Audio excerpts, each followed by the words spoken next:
नमस्कार दोस्तों, modern history के सीरीज़ में यह हमारा लेक्चर नंबर 31 है।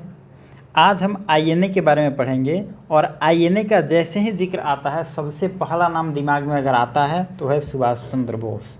और बेसिकली यह जो हमारा लेक्चर है सुभाष चंद्र बोस पर ही केंद्रित है और इनके बारे में जितने प्रकार की बातें हैं हम सारी बातों को समझेंगे। आईएनए में इनका क्या योगदान है और आईएनए का फ्रीडम स्ट्रगल में क्या योगदान है।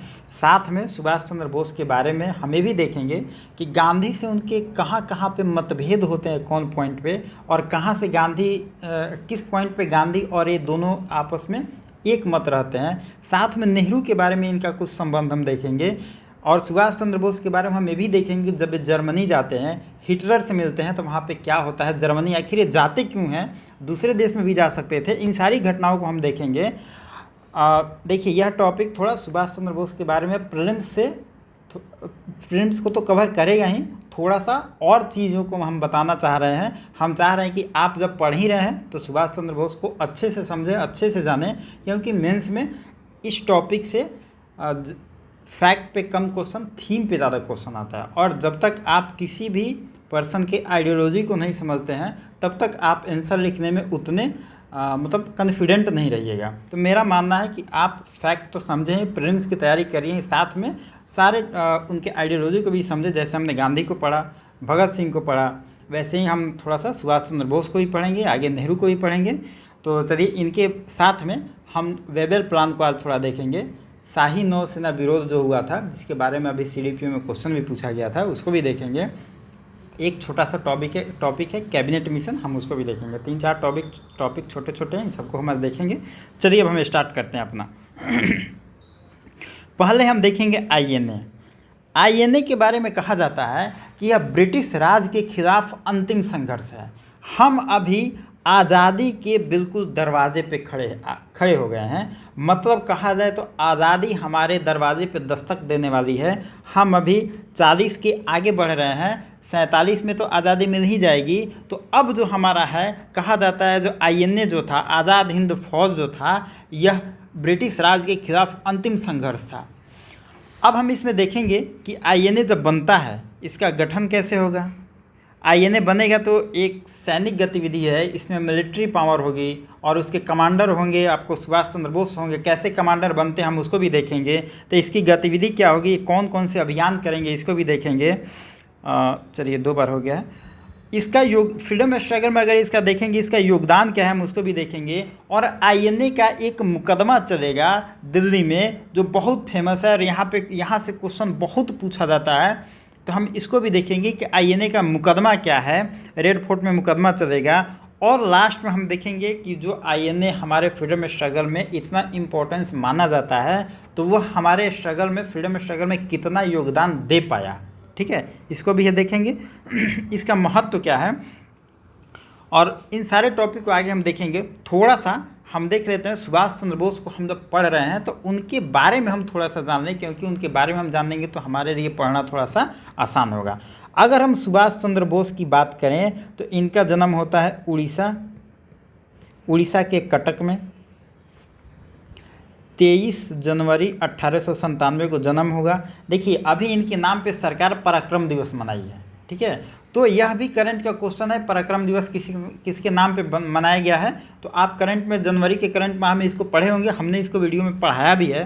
तो इसीलिए आपको इनके बारे में जानना ज़रूरी है, क्योंकि सरकार अभी इनके बारे में बहुत थोड़ा सा प्रसार वगैरह कर रही थी, क्योंकि बंगाल इलेक्शन अभी हाल में बीता है। और बंगाल इलेक्शन जब भी आता है तो आप देखेंगे कि सुभाष चंद्र बोस टाइमलाइन में आ जाते हैं और इनके बारे में जो भी फाइलें वगैरह होती है खुलने लगती है। हालांकि उसका बाद में कोई असर नहीं होता, वो सब पॉलिटिकल एजेंडा होता है, लेकिन न्यूज़ में आता है, हाईलाइट हो जाता है, तो आपके एग्ज़ाम के लिए वो इम्पोर्टेंट बन जाता है। तो 23 जनवरी 1897 को इनका जन्म होता है। जब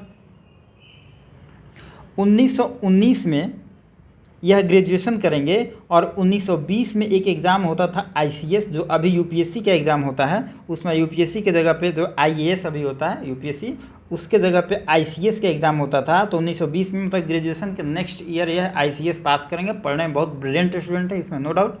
तो 1920 में आईसीएस पास करेंगे और 1938 में जब यह बनेंगे कांग्रेस के अध्यक्ष, हमने पढ़ाया था कि कांग्रेस के अध्यक्ष बनते हैं 1938 में हरिपुरा में, और 39 में बनते हैं त्रिपुरी में, और त्रिपुरी कांग्रेस में जब प्रेसिडेंट बनते हैं तो वहीं पे सारे पट्टाभी सीतारामैया के साथ इनका कुछ हराएंगे उनको, तो कुछ टकराव होगा। तो यही ये सब हम पिछला लेक्चर में बता चुके हैं।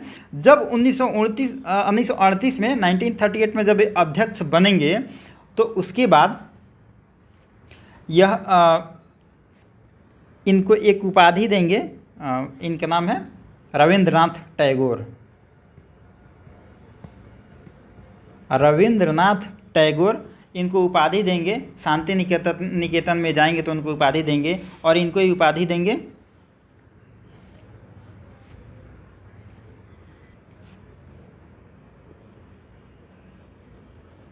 देश नायक की उपाधि देंगे। ठीक है, तो आपसे एग्जाम में पूछा जा सकता है कि देश नायक की उपाधि किसे दिया गया था, तो ये दिया गया था आपको सुभाष चंद्र बोस को। और किसने दिया था? रविंद्रनाथ टैगोर ने दिया था। इनको गांधी जी भी एक उपाधि देंगे, गांधी जी इनको उपाधि देंगे, और वो कहेंगे कि देशभक्तों का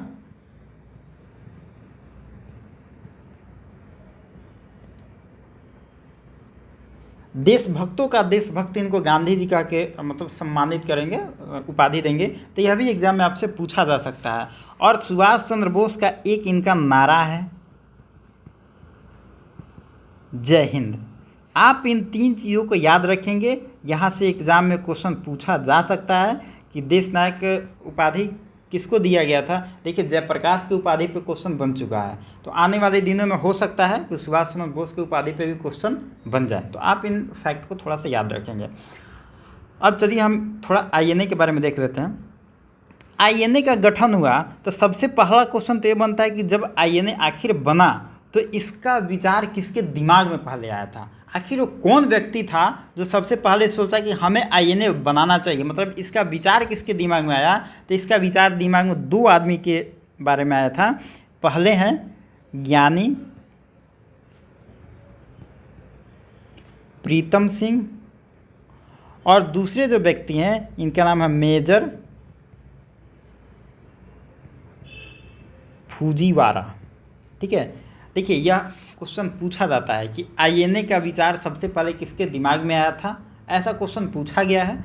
तो यह आपका आंसर होगा ज्ञानी प्रीतम सिंह और मेजर फूजीवाला। अगर बीपीएससी इस क्वेश्चन को पूछे तो आप दोनों ऑप्शन खोजेंगे और लास्ट में अगर दोनों दिया हो तो ऑप्शन ई की तरफ मूव करेंगे, ये नहीं कि किसी एक को मार के आप आगे निकल जाएंगे। जब यह विचार आया तो इसकी स्थापना करने का श्रेय जाता है, इसकी स्थापना करते हैं कैप्टन मोहन सिंह।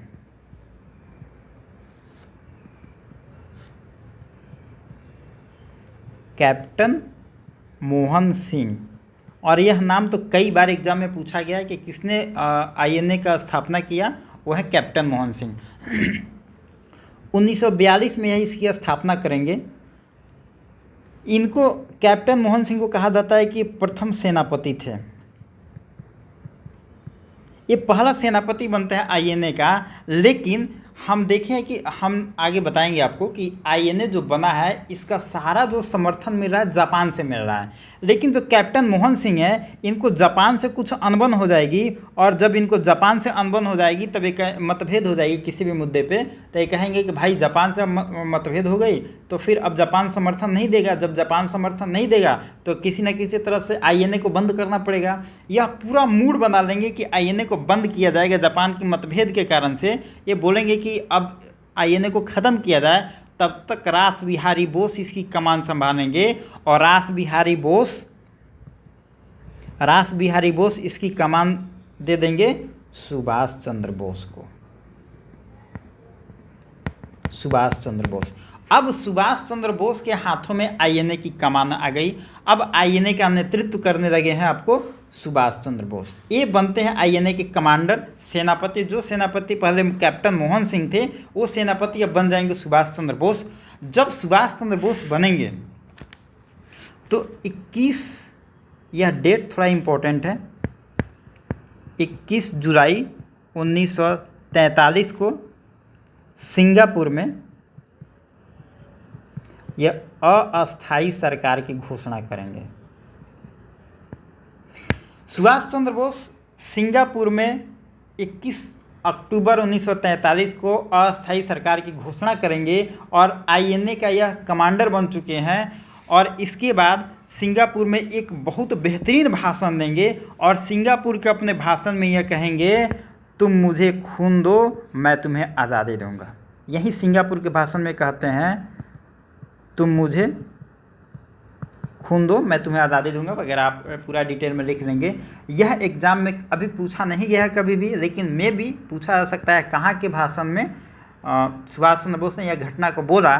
तो सिंगापुर के भाषण में बहुत ओजस्वी भाषण देते हैं नेताजी सुभाष चंद्र बोस, और वहीं पे भाषण में कहते हैं, तुम मुझे खून दो मैं तुम्हें आज़ादी दूंगा। और सिंगापुर जो हेड ऑफिस रहता है, इनका हेड ऑफिस रहता है अब तक, जो आईएनए उसका हेड ऑफिस सिंगापुर रहता है, और इसका ट्रांसफ़र करके यह कर देते हैं रंगून। ठीक है, तो आपसे यह भी पूछा जा सकता है कि आईएनए का जो हेड ऑफिस था किसने ट्रांसफ़र किया, या सुभाष चंद्र बोस ने हेड ऑफिस कहाँ पे ट्रांसफ़र किया। तो सिंगापुर से यह हेड ऑफिस को ट्रांसफ़र करते हैं और रंगून भेज देते हैं, और सिंगापुर में अपना ये जो कहते हैं आपको तो पता ही है। ठीक है, ये इतना घटना है। अब आप समझ गए कि आईएनए और सुभाष चंद्र बोस का संबंध क्या था। मेरा पूरा बताने का मकसद यही था कि देखिए, हम जैसे ही आईएनए सुनते हैं हमारे दिमाग में सुभाष चंद्र बोस आते हैं। कभी कभी ऐसा होता है कि कोई व्यक्ति इतना बड़ा व्यक्तित्व उसका हो जाता है कि उसके नाम से संस्था को जाना जाता है, और यही बात यहाँ आती है कि सुभाष चंद्र बोस के नाम से आईएनए संस्था को जाना जाता है, जबकि वह उसके संस्थापक नहीं है, उसका विचार उनके दिमाग में नहीं आया है, वह एक कमांडर के रूप में होते हैं। इसके पहले हम देखेंगे आईएनए का जो स्ट्रक्चर है, ढांचा है, बहुत कमज़ोर है, लेकिन जब सुभाष चंद्र बोस इसके लीडर बनेंगे, जब इसके कमांडर बनेंगे, तो इसका नेतृत्व बहुत मजबूती से इसको नेतृत्व प्रदान करेंगे, और इसका जो ढांचा है बहुत मजबूत बनेगा। ठीक है, ये सब भूमिका थी। अब चलिए थोड़ा सा हम आगे डिटेल में देखते हैं। अब जब आईएनए बन जाएगा, एक बात हम बता दें और कि आईएनए बना कहाँ, आखिर वो सैनिकों का एक संगठन था, तो कहाँ के सैनिक थे उसमें आईएनए का जो भी गठन हुआ जिसमें सैनिक थे, वो साउथ ईस्ट एशिया में जितने अंग्रेज़ सैनिक थे, अंग्रेज़ के जितने सैनिक थे, वहाँ पे ब्रिटिशर्स का नेतृत्व, वो मतलब ब्रिटिशर्स वहाँ से भागते हैं, और वो जितने सैनिक थे उस एरिया के, उन सारे सैनिकों को ये लोग इकट्ठा करते हैं और एक संगठन बनाते हैं उन सारे सैनिकों से। मतलब वो सारे सैनिक पहले कहीं ना कहीं ब्रिटिशर्स के अधीन काम करते थे, और वहीं सैनिकों का एक संगठन था जो आईएनए है, जिसको कैप्टन मोहन सिंह ने बनाया, जो हम पहले आपको बता दिए हैं। ठीक है, और जब सुभाष चंद्र बोस आते हैं, अपने हाथ में कमान लेते हैं, तो उसके संगठन को काफ़ी मजबूती मिलती है। अब आईएनए जब बनेगा तो यह तो एक मिलिट्री पावर है, सैनिकों का एक समूह है, और सुभाष चंद्र बोस इसके कमांडर हैं, तो यह कुछ अभियान भी करेगा। मिलिट्री पावर है तो ऑब्वियस बात है कि अभियान करेगा। यह एक पहला अभियान करेगा इम्फाल में। ठीक है, इम्फाल में क्या करेगा, फरवरी 1944 की घटना है। एक कैप्टन हो गया इनका, कैप्टन शाहनवाज। क्या हो रहा है आज,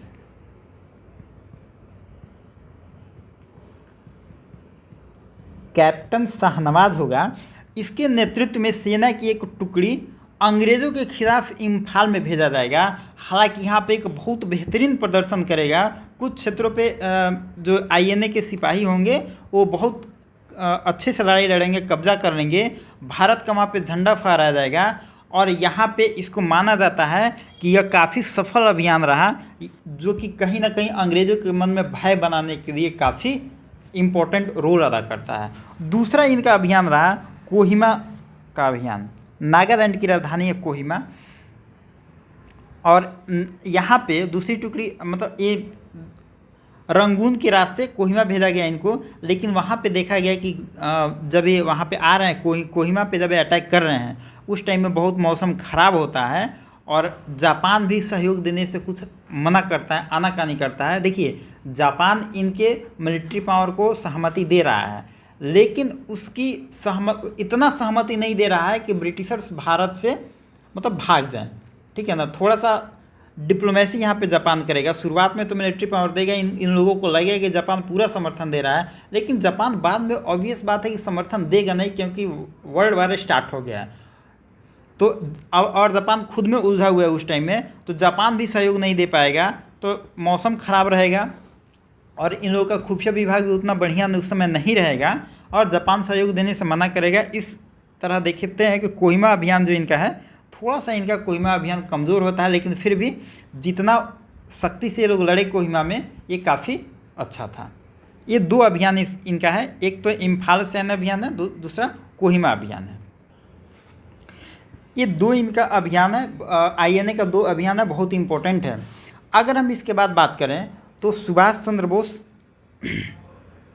INA की हम समीक्षा देख लेते हैं थोड़ा सा, उसके बाद हम सुभाष चंद्र बोस की बात करेंगे। हिटलर के पास जब मिलते हैं, हिटलर एक द फ्री इंडिया लीजन करके नाम आता है, द फ्री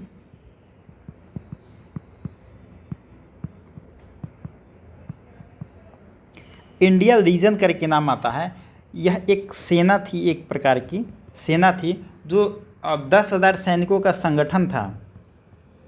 10,000 इसमें सैनिक थे, उनको संगठित करके एक सेना बनाते हैं जिसका नाम था फ्री इंडिया लीजन। और कई बार एग्जाम में आपसे पूछा जाता है कि द फ्री इंडिया लीजन जो सैन्य गतिविधि थी, जिसको किसने ऑर्गेनाइज किया था या किसने बनाया था, तो इसका आंसर होगा सुभाष चंद्र बोस। यह एक क्या था, तो एक सैन्य संगठन था जिसमें 10,000 सैनिक होते थे। तो यह क्वेश्चन कई बार आता है, तो आप इसको थोड़ा सा याद रखेंगे। और सुभाष चंद्र बोस जर्मनी पहुंचते हैं और हिटलर से INA को मान्यता मिलता है। और फिर यह जो ब्रिटिशर्स के खिलाफ लड़ाई लड़ रहे हैं उसकी मान्यता दिलाने के लिए कोशिश करते हैं। और हिटलर से इनका क्या संबंध होता है, थोड़ा हम INA देख लेते हैं, उसके बाद इसको हम बाद में देखेंगे। अब देखते हैं INA बनेगा तो इसकी कुछ समीक्षा भी होगी, आखिर इसमें क्या चीज़ अच्छाई है, क्या बुराई है, इन सबको हम देखेंगे, तब तो हम मेंस आंसर राइटिंग में अपना मूल्यांकन कर पाएंगे। तो INA की अगर हम समीक्षा करते हैं तो देखते हैं कि कुछ हिस्टोरियन इसको कुछ आलोचना करेंगे और कहेंगे कि INA जो बना था इसमें नेतृत्व का संकट था। जब सुभाष चंद्र बोस की मृत्यु हो जाएगी, सुभाष चंद्र बोस ज़्यादा दिन तक रहेंगे नहीं, इनकी मृत्यु हो जाएगी। और जब इनकी मृत्यु होगी तो INA पे नेतृत्व का संकट आ जाएगा। हालांकि पहले भी जो लीडर थे उनका, जो कैप्टन मोहन सिंह थे, उनका जापान की निर्भरता पे ही INA बना था और जापान से ही उनका अनबन हो गया था। तो नेतृत्व पहले भी उतना अच्छा था नहीं। सुभाष चंद्र बोस के टाइम में नेतृत्व बहुत अच्छा रहा, लेकिन उसके बाद कोई ऐसा व्यक्ति आया नहीं जो कि नेतृत्व को स्थायित्व प्रदान करे, और इसके लिए नेतृत्व का संकट जिम्मेदार माना जाता है, INA की आलोचना की जाती है। दूसरा, कहा जाता है कि आज़ादी के पहले यह संगठन खत्म हो गया। मतलब यह जो लड़ाई लड़ा जा रहा था कि INA से हम भारत को आज़ाद कराएंगे, लेकिन INA आज़ादी के पहले ही अपने आप को ख़त्म कर लिया। मतलब यह संगठन जो बहुत कमज़ोर हो गया बाद में, और यह आज़ादी नहीं दिला पाया, इस आधार पर इसकी आलोचना की जाती है। दूसरा, कहा जाता है कि संगठन इसका बहुत कमज़ोर था। संगठन कमज़ोर होने का कारण ये था कि यहाँ पे संसाधनों की कमी थी और ये लोग पर्याप्त समिट वगैरह नहीं कर पाते थे। ये जो 2-3 नेता भी थे, इन लोगों में एकजुटता उतनी नहीं थी जितनी की होनी चाहिए। साथ में भारत में लोग समर्थन तो इनको देते थे, लेकिन इनके समर्थन में पार्टिसिपेट नहीं करते थे।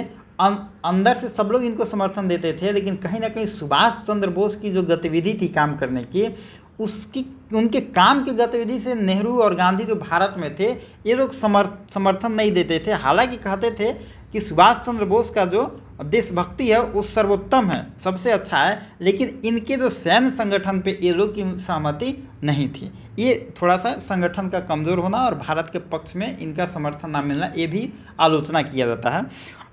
तो ये 2-3 पॉइंट है, लेकिन ऐसा बात नहीं है। बहुत सारे विद्वान ये भी हैं, देखिए हिस्ट्री में कोई भी घटना होती है तो उसकी आलोचना होती है, और आलोचना होती है, और कोई कुछ हिस्टोरियन आते हैं तो उस आलोचना को, उस पॉइंट को काटते भी हैं। और आपको दोनों जानना ज़रूरी है, क्योंकि जब तक आप दोनों पक्ष को नहीं जानेंगे तब तक आप एक सटीक कंक्लूजन नहीं कर सकते हैं। चाहे वो गांधी को पढ़ें या सुभाष चंद्र बोस को पढ़ें या फ्रीडम स्ट्रगल के किसी भी आप इम्पोर्टेंट लीडर को पढ़ें, उसमें आप दोनों साइड और हर हिस्टोरियन का अपना पॉइंट ऑफ व्यू पढ़िए, समझिए, तब एक आप कंक्लूजन दे पाएंगे।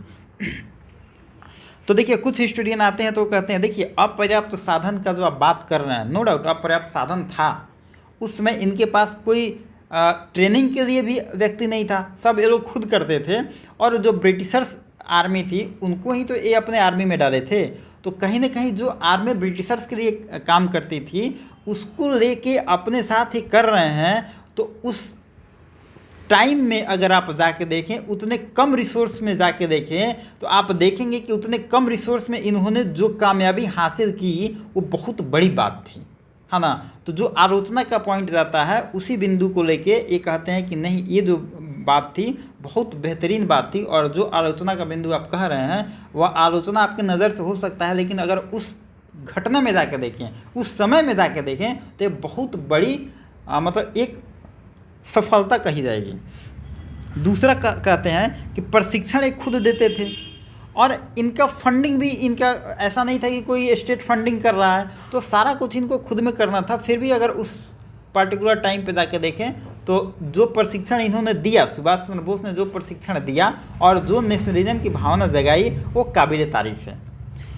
तीसरा अगर बात करें तो यह जो एक घटना थी, कहा जाता है कि इस दौरान जो डू और डाई, जो करो या मरो भारत में गांधी जी ने एक आंदोलन छेड़ा था, उसके बाद सबसे बड़ा यह एक आंदोलन के रूप में लोगों में राष्ट्रवाद जगाने में मदद किया। और सबसे बड़ी बात थी कि सैनिकों के बीच में राष्ट्रवाद जगाया गया। देखिए, जो गांधी को लोग क्रिटिसाइज करते हैं, कहते हैं कि गांधी ने आज़ादी नहीं दिलाई, गांधी का ये, चलिए गांधी वाले स्टेटमेंट को हम थोड़ा सा बाद में करेंगे, अभी इसको हम कर लेते हैं। राष्ट्रवाद को ये जो मिलिट्री जो पावर था, मिलिट्री जब एकजुट आती है, ऐसा होता है कि पब्लिक अगर एकजुट आए ना, तो पब्लिक को देख कर पब्लिक एकजुट आती है। लेकिन जब मिलिट्री आ जाती है ना, एकजुट हो जाए, तो आप देखेंगे लोगों के बीच में एक फेथ होता है। और जब ब्रिटिशर्स आर्मी इन आईएनए में आ जाती है और आईएनए में ब्रिटिशर्स के खिलाफ जब काम करने लगती है, तो आप देखेंगे कि उसमें भारत में के लोगों में एक नया जोश जगेगा और नया नेशनलिज्म की भावना जगेगी। जो पहले हमने सीडीएम के टाइम में पढ़ा था कि जब पेशावर की घटना होती है और वहाँ पे जब गढ़वाल रेजिमेंट का एक सिपाही जब विरोध कर देता है कि हम गोली नहीं चलाएंगे, तो आंदोलन लोगों के बीच में एक मतलब नेशनलिज्म की भावना जगाती है। जब पुलिस साथ में आ जाती है तो लोगों को एक बल मिलता है। तो यही घटना यहाँ पे होती है, तो नेशनलिज्म का पुरजोर समर्थन मिलता है और लोग हिंदू, मुस्लिम, दलित, सिख, महिला, पुरुष सब एकजुट हो जाते हैं। और यह नेशनलिज्म की भावना में सबसे बड़ा यह मतलब फीलिंग प्रदान करता है।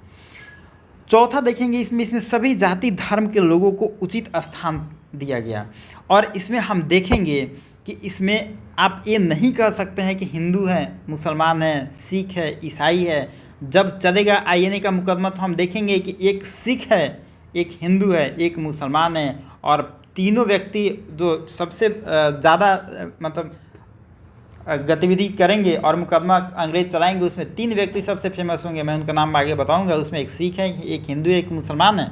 और यहाँ पे महिलाओं का भी जिक्र यहाँ पे है। महिला भी इस आंदोलन में, इस आईएनए के संगठन में पर्याप्त भूमिका में मदद कर रही हैं। और सुभाष चंद्र बोस भी महिलाओं को आगे बढ़ाने में पर्याप्त योगदान दे रहे हैं। इसका आपको एग्जाम्पल मिलेगा कि जब सैन्य टुकड़ी बनाते हैं, सुभाष चंद्र बोस जब आईएनए का सैन्य टुकड़ी बनाते हैं तो 2-3 टुकड़ी बनाएंगे और सारे टुकड़ी का नाम रखेंगे। पहला टुकड़ी होगा इनका गांधी, गांधी के नाम पे रखेंगे, दूसरा नेहरू के नाम पे रखेंगे, और तीसरा रखेंगे रानी लक्ष्मीबाई। तो अगर जो व्यक्ति कहता है कि गांधी और नेहरू से इनका मतभेद था, अगर आप सुभाष को अच्छे से पढ़ेंगे, सुभाष चंद्र बोस को अच्छे से पढ़ेंगे, तो मतलब आप अब तो आपको समझाने की ज़रूरत नहीं है कि जो व्यक्ति गांधी और नेहरू के नाम पे अपने आईएनए संगठन के टुकड़ी का नाम रखता है, तो वो तो गांधी और नेहरू से तो मतभेद कर ही नहीं सकता। और आगे मैं इस टॉपिक को थोड़ा सा डिटेल में बताऊंगा। तो गांधी के नाम पे एक टुकड़ी था, नेहरू के नाम पे एक टुकड़ी था, और सबसे फेमस है रानी लक्ष्मीबाई के नाम पे एक टुकड़ी था। और रानी लक्ष्मीबाई के नाम पे जो टुकड़ी था उसके जो कमांडर थी, मतलब लेडीज कमांडर थी, और इनके कमांडर का नाम था लक्ष्मी सहगल। तो कहीं ना कहीं सुभाष चंद्र बोस महिलाओं को आगे बढ़ाने में बहुत योगदान देते थे, और आईएनए में महिलाओं का बहुत अधिक योगदान था। ये सब प्रश्न देखिए फैक्चुअल है या प्रीलिम्स में पूछा जाता है, और आप ये सब टॉपिक याद रखेंगे तो मेंस में आंसर लिखने में आपसे काम आता है, ठीक है। और बाकी गांधी, नेहरू, लक्ष्मीबाई और सुभाष चंद्र बोस को सबको रिलेट करके पढ़ेंगे तो अभी आपको एक विचारधारा बनाने में मदद मिलेगी और फेक न्यूज़ जो चलता है उसको काउंटर करने में भी आपको मदद मिलेगी। चलिए, तो AINA का जो महत्व था हमने देखा कि कुछ आलोचना के पॉइंट थे और कुछ इंपॉर्टेंस था, दोनों चीज़ों को हमने देख लिया। अब हम देखेंगे कि INA पे एक मुकदमा चलाया गया और INA पे मुकदमा जब चलाया जाएगा तो एक देश में नेशनलिज्म का बहुत बड़े स्तर पे फीलिंग बढ़ेगा और नेशनलिज्म का बहुत बड़ा प्रचार प्रसार होगा। मतलब यह अंग्रेज़ों को बाद में एहसास होगा कि हमने इन पे मुकदमा चला के कहीं ना कहीं गलती कर दी है, क्योंकि भारतीय लोग अब एकजुट होना और ज़्यादा मतलब भावनाओं से आवेशित हो जाएंगे और एकजुट होना शुरू हो जाएंगे। तो देखिए, INA का जो मुकदमा चलेगा इसमें 2-3 घटना है। सबसे पहले तो आपसे पूछा जाता है कि INA का मुकदमा किस पे चलेगा, है ना। और INA का जब मुकदमा चलेगा तो कोई वकील भी होगा। तो ये सब कुछ घटनाएं पूछी जाती हैं। तो हम चलिए थोड़ा सा INA का मुकदमा देख लेते हैं। और देखिए, इसमें जो अभियुक्त होंगे, मैंने ऊपर में बताया था कि 3 अभियुक्त फेमस होंगे। एक होंगे सिख, एक होंगे हिंदू, एक होंगे मुसलमान। ये पहले होंगे कर्नल प्रेम सहगल।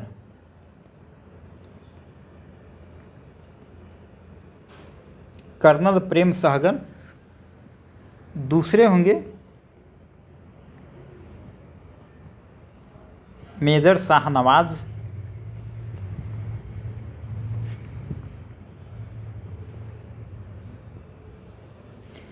तीसरे होंगे इसमें दयाल सिंह ढिल्लों। दयाल सिंह ढिल्लों इसमें तीसरे होंगे। और ये देखते हैं कि हिंदू हैं, ये मुस्लिम हैं और ये सिख हैं। देखिए, ये तीनों पे राष्ट्रवाद का मुकदमा चलाया जाएगा। और मुकदमा कहाँ चलाया जाएगा, ये चलाया जाएगा लाल किला में। दिल्ली का जो लाल किला है यहीं पे मुकदमा चलाया जाएगा। तो अगर कुछ लोगों को लगता है कि लाल किला मुग़लों की निशानी है, बहुत सारे लोगों को लगता है कि मुग़लों से नफ़रत करते हैं, मुग़लों की निशानी है, तो उन्हें कभी कभी मॉडर्न हिस्ट्री भी पढ़ना चाहिए कि हमारे मुग़लों की निशानी नहीं है, उसमें हमारा जो मॉडर्न हिस्ट्री है वहाँ उसका भी कुछ इम्पोर्टेंस घटनाएं हुई हैं, कांड हुआ है, या हमारा विरासत है। तो हमें अपने विरासत को इस तरीके से मतलब नफ़रत के नज़रिए से नहीं देखना चाहिए, उसको प्यार के नज़रिए से देखना चाहिए। और लाल किला वैसे नफ़रत की निशानी नहीं है, वो एक बड़ा अच्छा स्मारक है, उसको जाना चाहिए, हर किसी को देखना चाहिए कि उसमें कि क्या मतलब आर्किटेक्चर था, क्या वहाँ पे आर्ट बना हुआ है, जाना चाहिए। ये सब अलग बात है। तो एक तरीके से अगर हम देखें तो कहा जाता है कि जो INA था उसमें हिंदू, मुस्लिम और सिख हर धर्म के लोग थे। कहीं ना कहीं INA जो था यह एक सब धर्मों को लेके मिला के साथ चलने का। और ऊपर में हमने पढ़ा था रानी लक्ष्मीबाई और उनके जो कमांडर थी, उस टुकड़ी की जो कमांडर थी उनका भी नाम हमने देखा था। कमांडर कौन थी? लक्ष्मी सहगल थी। तो कहीं ना कहीं हर जाति धर्म लोगों का एक समन्वय है। तो इसको एक बहुत ही भारतीय और एक रूपता में हम देखें तो यह हमारे नेशनल हिस्ट्री का मतलब बहुत बड़ा इसका योगदान कहा जाएगा, हमको आपस में जोड़ने के लिए, ना कि तोड़ने के लिए, जो कि अभी हाल फिलहाल में फेक न्यूज़ के माध्यम से फैलाया जाता है। और एक और इसमें सबसे बड़े क्रांतिकारी थे जिनके बारे में हमेशा न्यूज़ आता हमेशा पढ़ने को मिलता है। एक थे राशिद अली। राशिद अली, इनको 7 साल की कैद की जाएगी, 7 साल का कैद इनको दिया जाएगा। और ये जो 3 लोग हैं इनको मतलब राष्ट्रवाद के आरोप में, उस समय तो राष्ट्रवाद के आरोप में या तो ज़िंदगी भर आप जेल में रहिए या फांसी वगैरह होती थी, तो इनको कड़ी सज़ा के लिए इन पे मुकदमा चलाया जाएगा। जब इन पे मुकदमा चलाया जाएगा तो इनके मुकदमा को सबसे पहले अगर कोई व्यक्ति उठाते हैं तो वो उठाते हैं आपको जवाहरलाल नेहरू। स्थान की अगर हम बात करें तो यह जगह है लाल किला, दिल्ली में है। कभी आइएगा, घूमिएगा, बहुत अच्छा जगह है। तो लाल किला में इनका मतलब मुकदमा चला। यह मुकदमा को जब इनको राष्ट्रवाद के आरोप में फंसाया गया, इन तीनों व्यक्तियों को, और इनको 7 साल की जब सज़ा हुई, तो इन मुद्दा को सबसे पहले उठाते हैं जवाहरलाल नेहरू। और नेहरू क्या करते हैं? नेहरू एक बनाएंगे डिफेंस कमेटी। एक डिफेंस कमेटी बनाएंगे और इस डिफेंस कमेटी के मकसद से यह देश भर से पूरा चंदा इकट्ठा करेंगे और कहेंगे कि आप इस कमेटी में चंदा दीजिए और उस चंदे से जो पैसा आएगा उस पैसे से इनके खिलाफ जो केस है वो उस केस को लड़ा जाएगा। और इस केस को लड़ने के लिए नेहरू पूरे भारत से चंदा जुटाएंगे और उसमें देश के नेशनलिज्म इतना चरम पे फैलेगा लोगों के बीच में कि लोग एक नारा लगाएंगे और वह नारा होगा 40 करोड़ की ये आवाज़ सहगल ढिल्लन शाहनवाज। यह एक नारा उस समय देश में गूंजेगा। उसमें देखिए 40 करोड़ के लगभग उसमें जनसंख्या है, एग्जैक्ट 40 करोड़ नहीं है, उससे थोड़ा सा कम ही है, लेकिन एवरेज अराउंड फिगर में 40 करोड़ माना जाएगा। और 40 करोड़ की ये आवाज़ सहगल ढिल्लन शाहनवाज। सहगल कौन है? सहगल ढिल्लन शाहनवाज, ठीक है। तो इन तीनों के नाम से नारा लगेगा और इस नारा से पूरे भारत से चंदा इकट्ठा किया जाएगा। और जब चंदा इकट्ठा किया जाएगा तो नेहरू एक कमेटी बनाएंगे, मतलब एक वकीलों का एक टीम बनेगा और वकीलों के टीम में बहुत सारे लोग शामिल होंगे। तो उस टीम में अगर हम देखें तो 3-4 नाम जो है बहुत इंपॉर्टेंट है और कई बार इससे नाम पूछा जाता है कि कौन कौन से व्यक्ति इसमें फेमस थे। तो सबसे पहले जो लीडरशिप करेंगे वो होंगे आपको भूला भाई देसाई। भूला भाई देसाई होंगे। दूसरे नाम पे होंगे तेज बहादुर सप्रू। तेज बहादुर सप्रू। तीसरे होंगे जवाहरलाल नेहरू और इनके बाद आएंगे कैलाश नाथ काटजू। और ये जो कैलाश नाथ काटजू हैं, अगर हम इनकी बात करें तो अभी जो मार्केंडू काटजू हैं जो सुप्रीम कोर्ट के जज रहे हैं, बहुत ट्वीट करने में बहुत माहिर है और बहुत मुद्दा पे बात करते हैं, बहुत स्वतंत्र होकर अपना ट्वीट करते रहते हैं और जितने ट्रोल हैं उनको बहुत काउंटर करते हैं। तो इनके ये बाबा हैं कैलाश नाथ काटजू के पोता हैं मार्केंडू काटजू, जो अभी सुप्रीम कोर्ट के जज रिटायर हो गए हैं, लेकिन बहुत टाइम पे ये बड़े लाइमलाइट में रहते हैं। और भूला भाई देसाई जो होंगे, ये सभी टीम होंगे, वकीलों के एक टीम होंगे और भूला भाई देसाई जो होंगे इसको लीड करेंगे, वकीलों के टीम को लीड करेंगे। और यह क्वेश्चन कई बार एग्जाम में आपसे पूछा गया है कि जो INA का मुकदमा चलेगा लाल किला में, उस केस को लड़ने में कौन सबसे वकालत करने में कौन सबसे लीड करेंगे? तो भूला भाई देसाई करेंगे। इस पे क्वेश्चन कई बार पूछा गया है। और जवाहरलाल नेहरू जो 1920 के आसपास में जब फ्रीडम स्ट्रगल में कूदते हैं तो अपनी वकालत को ये छोड़ चुके होते हैं और इसी टाइम इनका एक स्टेटमेंट होता है कि 25 साल के बाद INA के बचाव के लिए यह अपना लबादा पहनेंगे। लबादा मतलब कहा जाता है एक जो पूरा मतलब वकालत का जो ड्रेस होता है, कोट वगैरह होता है, पूरा डेकोरम के साथ जो पहना जाता है ड्रेस, वहीं उसको लबादा कहा जाता है। तो एक स्टेटमेंट आता है कि जवाहरलाल नेहरू ने कब अपना लबादा 25 साल बाद पहना, तो यह घटना थी INA का जो केस लड़ा जा रहा है लाल किला में, उस टाइम में। यह जो 1920 में यह वकालत छोड़ दिए हैं, लेकिन सुभाष चंद्र बोस का संगठन और उसके लोगों को बचाने के लिए जवाहरलाल नेहरू ने 25 साल बाद जो त्याग दिया था वकालत को, उनको फिर कोट पहनते हैं और भूला भाई देसाई के टीम में शामिल होते हैं, जहाँ पे तेज बहादुर सप्रू अपने टाइम उस समय के बहुत बड़े वकील हैं। जवाहरलाल नेहरू का तो कोई जोड़ ही नहीं है। और कैलाश नाथ काटजू भी बहुत बड़े वकील हैं, हालांकि 2-4 नाम और हैं, लेकिन यह 4 नाम आप बहुत याद रखेंगे, यहाँ से क्वेश्चन पूछता है। दूसरा एक और क्वेश्चन पूछता है, यहाँ पे आप जिक्र आता वल्लभ भाई पटेल का, वल्लभ भाई पटेल का। और यहीं आपके लिए क्वेश्चन ट्रैप बन सकता है। आप याद रखेंगे वल्लभ भाई पटेल भी एक वकील रहे हैं, बैरिस्टर रहे हैं, लेकिन यह इस टीम में शामिल नहीं होंगे। आपसे एग्जाम में अगर पूछा जाए कि कौन व्यक्ति था जो शामिल नहीं हुआ था, तो आपके दिमाग में तो आएगा कि पटेल भी थे, वकील बैरिस्टर थे, लेकिन यह शामिल नहीं होते हैं। आप इनका नाम याद जरूर रखेंगे, यह मतलब इस टीम में नहीं रहते हैं। हालांकि यह उस समय और घटनाओं में शामिल रहेंगे, लेकिन इस टीम में शामिल ये नहीं रहेंगे। ठीक है, यह थोड़ा सा 2-4 फैक्ट आप याद रखेंगे। चलिए, यह हो गया आपको। तो देखिए यहाँ पे एक और चीज़ मैं बता दूं कि कुछ लोग कहता है कि सुभाष और नेहरू का संबंध अच्छा नहीं है। तो नेहरू के सुभाष चंद्र बोस के संगठन को बचाने के लिए सबसे पहला जो आदमी जो इनिशिएटिव लेता है कि इसके खिलाफ केस लड़ा जाए, एक डिफेंस कमेटी बनाते हैं, वो नेहरू ही हैं। और लास्ट तक समर्थन नेहरू करते हैं। और देखिए नेहरू यहाँ पे 3 स्तर पे काम कर रहे होते हैं। जवाहरलाल नेहरू का अगर हम बात करें तो यहाँ पे 3 स्तर पे काम कर रहे हैं। पहला स्तर पे काम कर रहे हैं कि यह वकीलों की टीम में है और भूला भाई देसाई को समर्थन कर रहे हैं, क्योंकि नेहरू एक बड़े जाने माने चेहरा है उस समय। और देखिए वकालत में अगर जाना माना चेहरा हो, प्रतिष्ठित वकील हो, तो उसका एक अलग मायने होता है। जब नेहरू सामने खड़े होंगे और कोई अनजान नया वकील सामने खड़ा होगा तो दोनों का असर बड़ा होगा।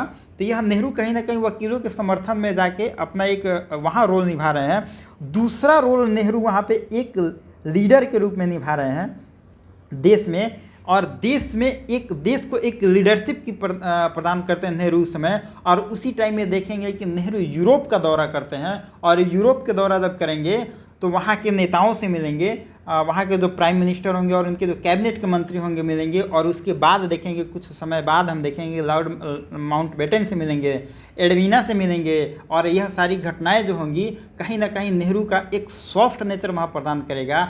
और वहाँ पे लोगों का भारत के प्रति जो नज़रिया होगा नेहरू के प्रति थोड़ा सा डिप्लोमेसी में सॉफ्ट होगा। और एक यहाँ पे ये रोल अदा कर रहे हैं नेहरू, एक भारत में लीडरशिप का रोल अदा कर रहे हैं। और दूसरा इंटरनेशनल लेवल पर भारत की बात को पहुंचाने की बात कर रहे हैं। और तीसरा अगर बात करें तो नेहरू कहीं ना कहीं ये जो डिफेंस कमेटी बनाए थे जिससे चंदा लेके यह जो केस लड़ा जा रहा था, कहीं ना कहीं नेहरू वहाँ पे एक नेशनल इशू इसको बनाने की बात कर रहे हैं। और देश में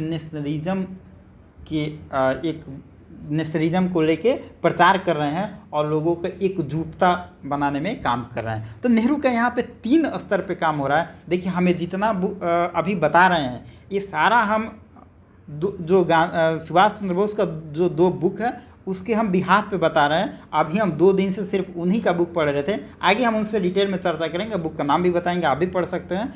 तो ये उन्हीं के सुभाष चंद्र बोस का अपना जीवनी है, उसमें सुभाष चंद्र बोस ने लिखा है और उसी के बिहाफ पे हम ये सारा घटना बता रहे हैं। ये सब कुछ फैक्ट हो गया। चलिए अब थोड़ा सा आईएनए मुकदमा का हम इम्पोर्टेंस देख लेते हैं कि आईएनए जब चला तो उसका कुछ इम्पोर्टेंस भी तो होगा। इसका इम्पोर्टेंस ये है कि राष्ट्रवाद का तो प्रचार होगा ही, जैसा कि हमने ऊपर बता दिया। इसको तो हमने कई बार बता दिया, तो आप इसको लिख लेंगे। दूसरा एकता का प्रसार करते हैं, ये भी तो यूनिटी का प्रचार कर ही ना पूरे देश में, भी हो गया।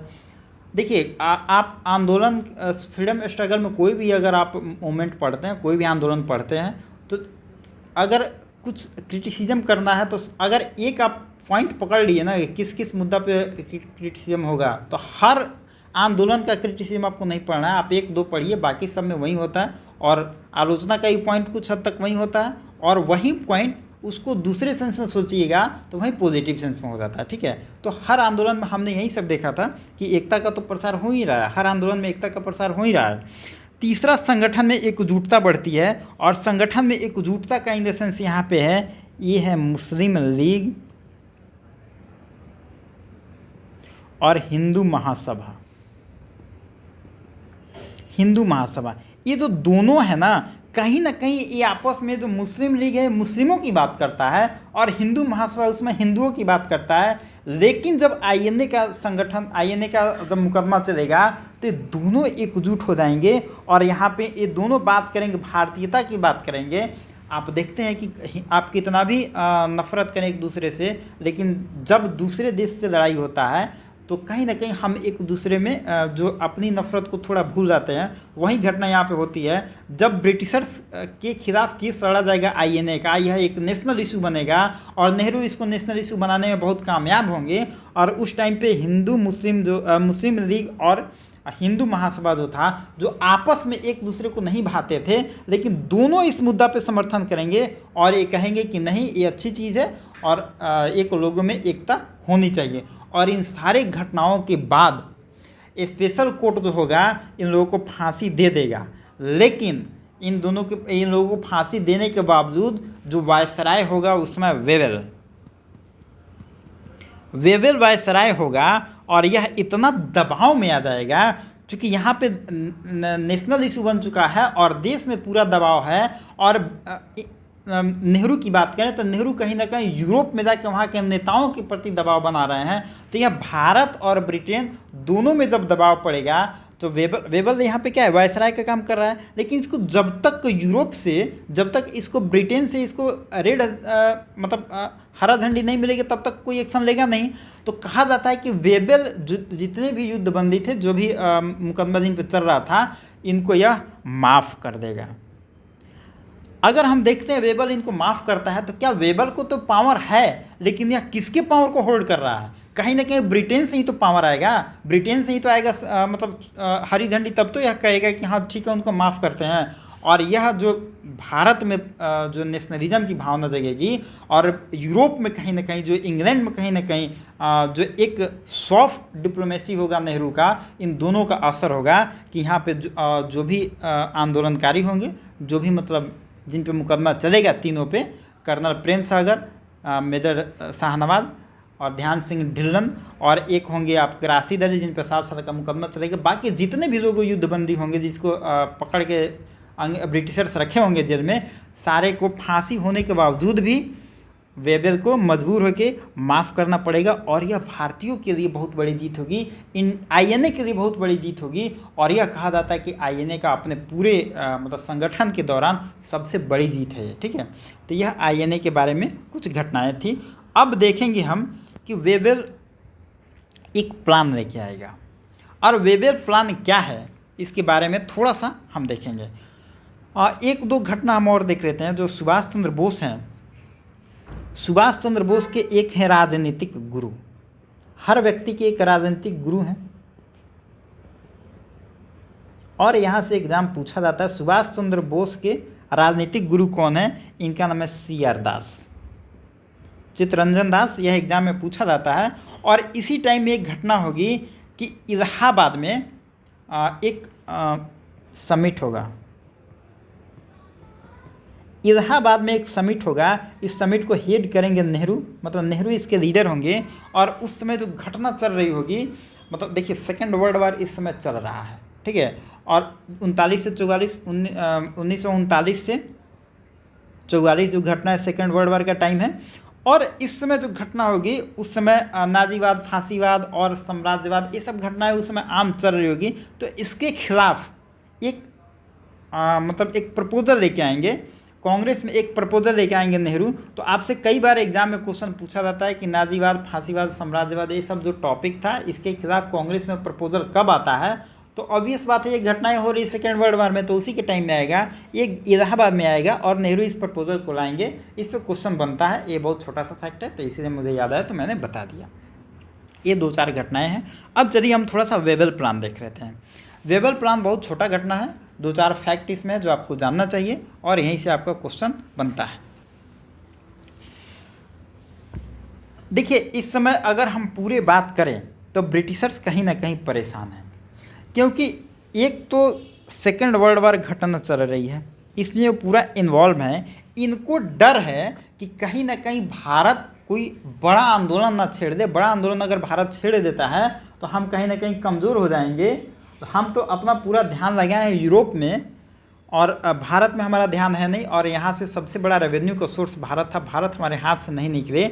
इसीलिए हम इसमें देखते हैं कि आप लगातार देखेंगे क्रिप्स मिशन आएगा, साइमन कमीशन आएगा, वेबल प्लान आएगा, और इन सारी घटनाओं को देखेंगे। तो वेबल प्लान जो होगा यह भारतीयों को बेसिकली खुश करने का, और वे कोई आंदोलन ना छेड़े, इनके खिलाफ एक छोटा सा क्या कहेंगे, एक छोटा सा मीटिंग होगा समझाने बुझाने का कि आप ऐसा कुछ मत करिए, हम आपके लिए कुछ कर रहे हैं, बस बताने का मकसद यही है। वेबल प्लान इसी को कहते हैं हम शिमला सम्मेलन, या होगा शिमला में होगा। तो ये कई बार बुक में आपको शिमला सम्मेलन या शिमला कॉन्फ्रेंस के नाम से आपको मिल सकता है। तो दोनों यही हैं, घबराने की बात नहीं है। वायसराय लॉर्ड वेबल, हालांकि बाद में वायसराय बनेगा वेबल, यह क्या करेगा, यह सरकार में भारतीयों के शामिल होने के लिए एक योजना प्रस्तुत करेगा। मतलब एक कहेगा कि आप जो भारतीय लोग हैं ब्रिटिश गवर्नमेंट में आप शामिल होइए, इसके लिए हम आपको एक ऑफ़र देते हैं। और इस ऑफ़र में कहेगा कि वायसराय का जो एग्जीक्यूटिव काउंसिल होता था उस काउंसिल में हम भारतीयों को शामिल करेंगे, और जिस भारतीयों को शामिल करेंगे उसमें 50-50% का रेशियो होगा। इसमें 50% होंगे हिंदू और 50% होंगे मुस्लिम। देखिए कहीं ना कहीं ये अपना कार्ड चल देंगे, हिंदू मुस्लिम कार्ड चल देंगे, और ऑफ़र तो ये करेंगे लेकिन भारतीयों के बीच में एक नफ़रत का बीज ये बो देंगे। इनका मेन काम यही रहेगा। तो 50-50% हिंदू और मुस्लिम रहेंगे, ठीक है। और ये कहते हैं कि वीटो पावर वगैरह की बात करेंगे, लेकिन वीटो पावर प्रत्यक्ष रूप से भारतीयों को नहीं मिलेगा। हालांकि ये कहीं ना कहीं से घुमाने की बात करेंगे।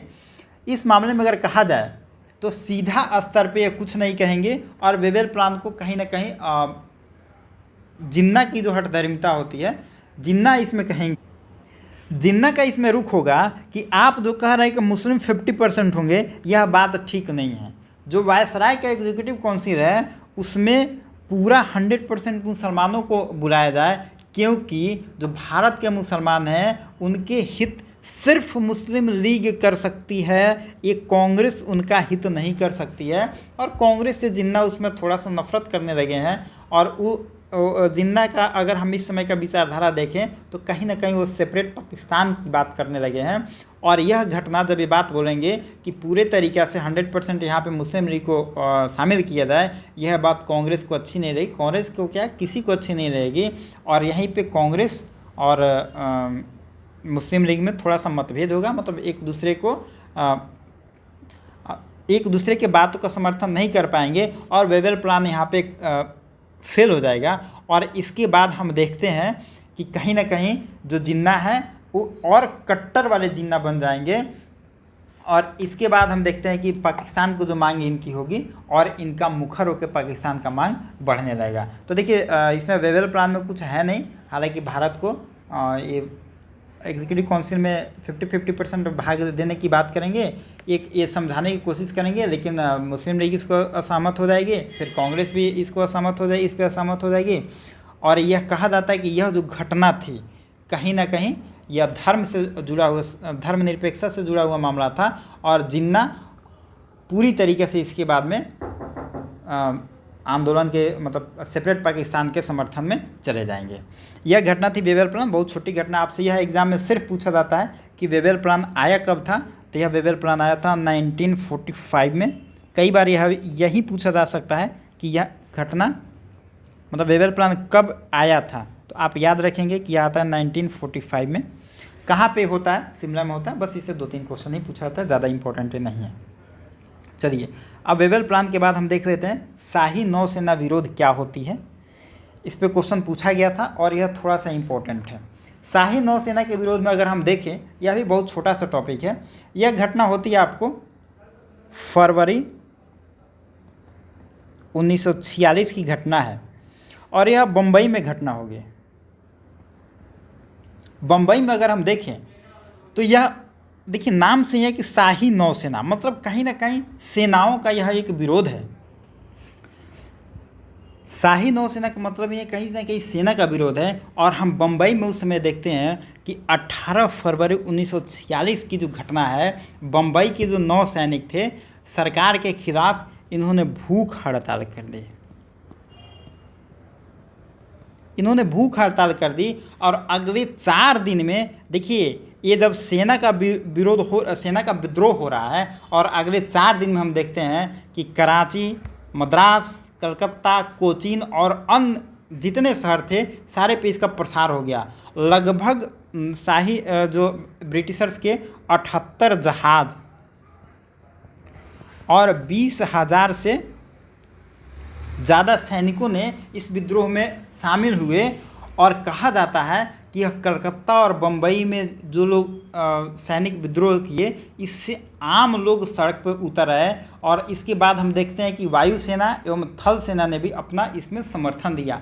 हालांकि पटेल और नेहरू ने इस समर्थन में बीच बचाव किया, हस्तक्षेप किया, और जो भूख हड़ताल पे बैठे थे, यह जो सेना के जो जवान थे, ये भूख हड़ताल पे जो बैठे थे, उनके बीच में मध्यस्थता किया गया। और इनके मध्यस्थता में आते हैं पटेल और नेहरू। ये एग्जाम में क्वेश्चन पूछा जा सकता है, आप याद रखेंगे। पटेल और नेहरू इसकी अध्यक्षता करते हैं और 23 फरवरी को, 18 फरवरी को स्टार्ट हुआ था और 23 फरवरी को यह हड़ताल जो इनका था, हड़ताल को ये लोग वापस कर लेते हैं। और भारतीयों के सामने, मतलब पटेल और नेहरू भारतीय नेताओं के सामने जो सेना है वह अपना आत्मसमर्पण करती है। मतलब कहीं ना कहीं जो ब्रिटिशर्स की सेना थी, ब्रिटेन की सेना थी, अब यह सेना भारतीयों के सामने, पटेल और नेहरू भारतीय नेताओं के सामने अपना आत्मसमर्पण करती है। यह जो घटना है बहुत बड़ी घटना है। लोग कहता है कि गांधी ने आंदोलन में अपना योगदान नहीं दिया या गांधी के आंदोलन से देश में आज़ादी नहीं मिली, वो शायद गांधी के आंदोलन को समझ नहीं पाते हैं। गांधी यह बात हमेशा कहते थे, गांधी सत्याग्रह से यह बात कहते थे। सत्याग्रह नहीं, अगर थोड़ा सा और पहले चलें, गांधी अफ्रीका में है तो वहाँ भी कहते हैं कि हमें आंदोलन करना है और आंदोलन के लिए सब लोगों को लेकर चलना है। देखिए, यह जो भूख हड़ताल पहले गांधी अकेले करते हैं, यह गांधी धीरे धीरे लोगों के बीच में इतना इसको जस्टिफाई बना दिए, इतना लोकप्रिय बना दिए हैं कि अब जो सेना, जो 1942 में गांधी कहते हैं, डू और डाई के टाइम में कहते हैं, करो या मरो आंदोलन के टाइम में कहते हैं कि आप अपना नेता स्वयं हैं। मतलब यह एक संकेत देना चाहते हैं कि हम अगर लीडरशिप नहीं प्रदान कर पाए, हम अगर जेल नहीं जा पाए, तो आप लीडर स्वयं हैं। उस चीज़ को लोगों ने आत्मसात किया और जो गांधी भूख हड़ताल अपने आंदोलन में करते थे, कहीं ना कहीं अब वो लोगों में आ गई है। और यही तो गांधी चाहते थे कि यह जो फीलिंग है, जो हम भूख हड़ताल कर रहे हैं, आंदोलन कर रहे हैं, यह फीलिंग लोगों के बीच में आनी चाहिए, भारत की जनता के बीच में आनी चाहिए। क्योंकि आज़ादी जो है एक व्यक्ति और दो व्यक्ति की नहीं होगी, एक और दो व्यक्ति के लड़ने से आज़ादी कभी नहीं मिल सकती। वो चाहते थे, गांधी ये चाहते थे कि पूरे भारत के लोगों में एक यह जब फीलिंग आ जाएगी, जब एकजुटता आ जाएगी, तब आंदोलन एकदम मिल जाएगी। और देखिए, यही तो फीलिंग यहाँ पे शाही नौसेना के बीच में आती है। और जब शाही नौसेना के बीच में जब फीलिंग आती है तो लोगों के बीच में भी आ जाती है। तो गांधी का जो आंदोलन का इम्पैक्ट था, जो गांधी 17 में कह रहे हैं, सत्याग्रह में कह रहे हैं, लोगों को समझा रहे हैं, वो असर तो दिखेगा। और यही असर शाही नौसेना में दिखेगा। और जो भूख हड़ताल होगा, आंदोलन होगा, प्रदर्शन होगा, और जो CDM में हम देखेंगे, सिविल डिसोबीडियंस मूवमेंट में हमने देखा था कि सैनिकों ने गोली चलाना बंद कर दिया। गांधी अपने आह्वान में आंदोलन के पहले तो यही तो कहते हैं कि सेना जो है वह भारतीयों के समर्थन में खड़े हो और अपना देश की आज़ादी में अपना योगदान दे, जो यूथ है वो अपना योगदान दे। तो यही तो गांधी कहना चाह रहे हैं और समझाना चाह रहे हैं। और लोगों को में समझ आती है बाद में, और तो लोग समर्थन देते हैं। और जब ये समर्थन लोग देंगे, लोगों में एकजुटता आएगी, नेशनलिज्म का फीलिंग आएगा, तब देश आज़ाद हो जाएगा। इसीलिए कहा जाता है, आप किसी भी अच्छे राइटर का बुक पढ़ेंगे तो कहा जाता है कि आज़ादी की लड़ाई सिर्फ गांधी और नेहरू की देन नहीं है, वह पूरे भारतीय लोगों की एकजुटता की और पूरे लोगों के एक नेशनलिज्म की फीलिंग की देन है, ना कि किसी एक व्यक्ति की देन है। हालांकि एक व्यक्ति ने नेतृत्व किया, दो व्यक्ति नेतृत्व किया, इनका जरूर माना जाएगा थोड़ा ज़्यादा योगदान है। लेकिन अगर भारतीय जनता उसमें सहमत नहीं होती, भारतीय जनता अगर इनका समर्थन नहीं देती, तो गांधी और नेहरू और पटेल, सुभाष जो भी थे, सिर्फ इनके चाहने से आज़ादी नहीं मिल सकती थी। तो कहीं ना कहीं ये जो आज़ादी में कहा जाता है कि इनका कम योगदान था, इनका ज़्यादा योगदान था, ऐसा नहीं है। पूरे भारतीय लोगों का एक योगदान था। हाँ, थोड़ा सा ऊपर नीचे, अगर 10 आदमी है तो सीनियरिटी में एक आदमी ऊपर नीचे हो सकता है, लेकिन पूरे भारतीयों का योगदान था यहाँ पे। और यही बात गांधी समझाना चाह रहे थे। इसीलिए शाही नौसेना का जो विद्रोह है, यह थोड़ा सा इम्पोर्टेंट हो जाता है। यह घटना कब होती है? 1946 में होती है। कई बार यह पूछा जा सकता है एग्जाम में, आप थोड़ा सा इसको याद रखेंगे। अब देखते रहते हैं कि अगर यह विद्रोह हुआ तो इसका कुछ इम्पोर्टेंस भी होगा। इसका इम्पोर्टेंस ये होगा कि सबसे पहले हम इसका कारण देख लेते हैं। कारण था क्या? इसके विद्रोह का कारण ये था कि सैनिक में सबसे पहले इनकी शिकायत था कि सैनिकों को खराब भोजन मिलता था। और जब सेकेंड वर्ल्ड वॉर स्टार्ट हो गया तो इनका फंडिंग और काट दिया गया, इनको और ख़राब भोजन मिलने लगा। और जब सैनिक को खराब भोजन मिलेगा तो फिजिकल फिटनेस नहीं रह पाएगा तो फिर लड़ाई कैसे लड़ेगा। दूसरा, सेकेंड वर्ल्ड वार के टाइम में आप देखते हैं कभी ऐसा कुछ घटना होता है, वार छिड़ जाए या कोई पेंडेमिक वगैरह आ जाए, तो उसमें वेतन कम किया जाता है। इनका जो वेतन था कम कर दिया गया था, तो ये भी निराशा का कारण था। और तीसरा सबसे बात था कि वहाँ पे रंग भेद होता था। जो भारतीय लोग होते थे, भारतीय सिपाही जो होते थे, इनके खिलाफ एक रंग भेद होता था। सीनियरिटी में इनको मतलब प्रमोशन नहीं दिया जाता था, अंग्रेज़ों को वहाँ पे प्रमोशन दिया जाता था। ये सब घटनाएं थे, इससे नाराज़ थे। और उसी टाइम में गांधी ने अपना प्रभाव दिखाया था। और इसी टाइम में हम देखें तो आईएनए का भी एक नेशनलिज्म का फीलिंग था। तो ये सारी घटनाएं जो थी कहीं ना कहीं इनको कैटलिस्ट का काम किया और ये अपना भूख हड़ताल जारी करते हैं। और जब देखिए ब्रिटिशर्स पूरा लड़ाई लड़ते थे अपने सेना के दम पे, अब जब सेना ही इनके खिलाफ चली जाएगी तो फिर काहे का शक्ति, काहे का पावर, फिर तो इनको अब झुकना पड़ेगा। अब कहीं ना कहीं अब ब्रिटिशर्स झुकने पे मजबूर हो जाएंगे। और अब जो देखेंगे आज़ादी, जैसा कि हमने पहले ही बताया, बस दरवाजे पे खड़ी है, बस नज़दीक हम लोग पहुंच चुके हैं। तो ये सारी घटनाएं थी। इसका इम्पोर्टेंस अगर हम देखें तो नौसैनिक विद्रोह जब होता है तो अंग्रेज़ी राज पे काफ़ी दबाव पैदा किया। और इसके कारण सशस्त्र बलों में जितने सैनिक थे, पहले तो नौसेना विद्रोह करता है, फिर इसके बाद एयरफोर्स इसमें आ जाती है, थल सेना इसमें आ जाती है। और इन सब मिलके एक मतलब बहुत बढ़िया से इन्होंने समर्थन किया। और अंग्रेज़ जो यहाँ पे हैं, जो ब्रिटिशर्स हैं, कहीं ना कहीं इनका जो एडमिनिस्ट्रेशन है टूटता हुआ नज़र आएगा। ठीक है। और यह जो घटना थी एक कॉलोनी के स्तर पे, जो भारत इनका उपनिवेशवाद था, वहाँ पे एक ज़बरदस्त चोट पहुँचाएगी। और इसी का कारण था कि भारत से अब अंग्रेज़ छोड़ने के लिए अब मजबूर होने लगेंगे। इसके बाद हम देखेंगे कि इसके पहले जो भी घटनाएं हम देखेंगे ना, वहाँ पे देखेंगे जो सेना होती थी, सेना ब्रिटेन के साथ खड़ी होती थी और यह खिलाफ में लड़ती थी हिंदुस्तान के। लेकिन यह पहली घटना है, हालांकि सीडीएम में थोड़ा सा यह घटना देखने को मिला, लेकिन इस टाइम हम देखते हैं कि यहाँ पे सेना पूरी तरीक़े से हिंदुस्तान के फेवर में चली जाएगी और ब्रिटेन यहाँ पे थोड़ा कमज़ोर बन जाएगा। ये थोड़ी सी 2-3 घटनाएं थी। अब चलिए हम थोड़ा सा यहाँ पे देख लेंगे। जब हमने पहले बताया कि इस टाइम में ब्रिटिशर्स परेशान हैं, क्रिप्स मिशन आएगा, बैबल प्लान आएगा, कैबिनेट मिशन आएगा, बार बार वो समझाने बुझाने की कोशिश करेंगे, लेकिन भारतीय समझ गए हैं, इंडियन नेशनल कांग्रेस समझ गया है कि अब हमें मानना नहीं है, अब हमें अपनी आज़ादी की तरफ चलना है। तो कैबिनेट मिशन आएगा। देखते हैं कैबिनेट मिशन से कुछ क्या इंपॉर्टेंट है। यह 1946 की घटना है। और आप याद रखेंगे कई बार यह पूछा जाता है कि कौन पहले है कौन बाद में, या क्रोनोलॉजी में सजाएं, तो आप यहाँ पे थोड़ा ईयर याद रखेंगे, आपको फायदा होगा। यह जून की घटना है, जून 1946 की घटना, कैबिनेट मिशन आएगा। ये क्यों आएगा कैबिनेट मिशन, अगर आएगा क्यों, तो इस समय 2-3 घटनाएं चल रही हैं। पहला तो सेकेंड वर्ल्ड वार ख़त्म हुआ है अभी तुरंत, तो वर्ल्ड वार ख़त्म हुआ है, तो इनको लगेगा कि हम कुछ अब अपना कुछ पॉलिसी बनाएं भारत के लिए। दूसरा घटना होगा कि इस समय जो प्रधानमंत्री बनेगा, वहाँ पे पीएम बनेगा, वह क्लेमेंट एटली बनेगा। अब जब नया प्रधानमंत्री बनेगा, इसके पहले सेकेंड वर्ल्ड वार में हमने बताया था कि चर्चिल प्रधानमंत्री है, अब क्लेमेंट एटली बनेगा 1945 में, और 1945 से रहेगा यह 50 तक। ठीक है। अब जब एटली, और इसी के टाइम में आपको स्वतंत्रता मिलेगी। कई बार एग्जाम में पूछा जाता है कि भारत में जब आज़ादी मिली तो उसमें वहाँ का ब्रिटेन का पीएम कौन था, तो क्लेमेंट एटली इसका पूरा नाम था। आप इसको याद रखें, एग्जाम में पूछा जाता है। 1945 में यह पीएम बनता है।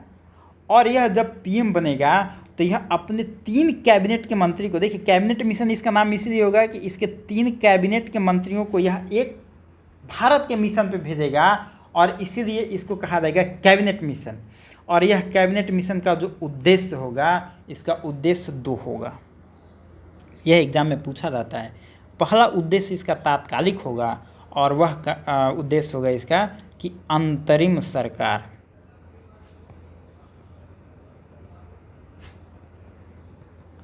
का गठन। और दूसरा इसका होगा लॉन्ग टर्म का, इसका उद्देश्य होगा, और वह कहेगा कि हम संविधान सभा का गठन की बात करेंगे। देखिए ये अब अंतरिम सरकार की गठन की बात कर रहा है, संविधान सभा का गठन का बात कर रहा है, यह अब इस समय ब्रिटिशर्स इतने कमज़ोर हो गए हैं कि अब यह भारतीयों के हित में बात करना स्टार्ट करते हैं।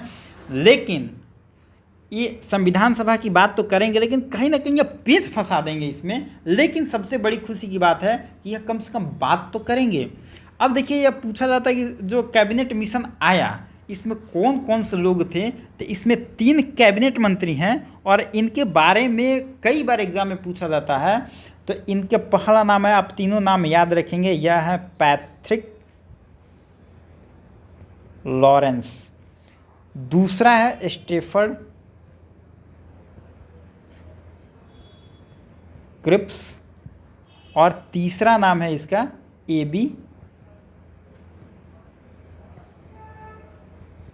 अलेक्जेंडर।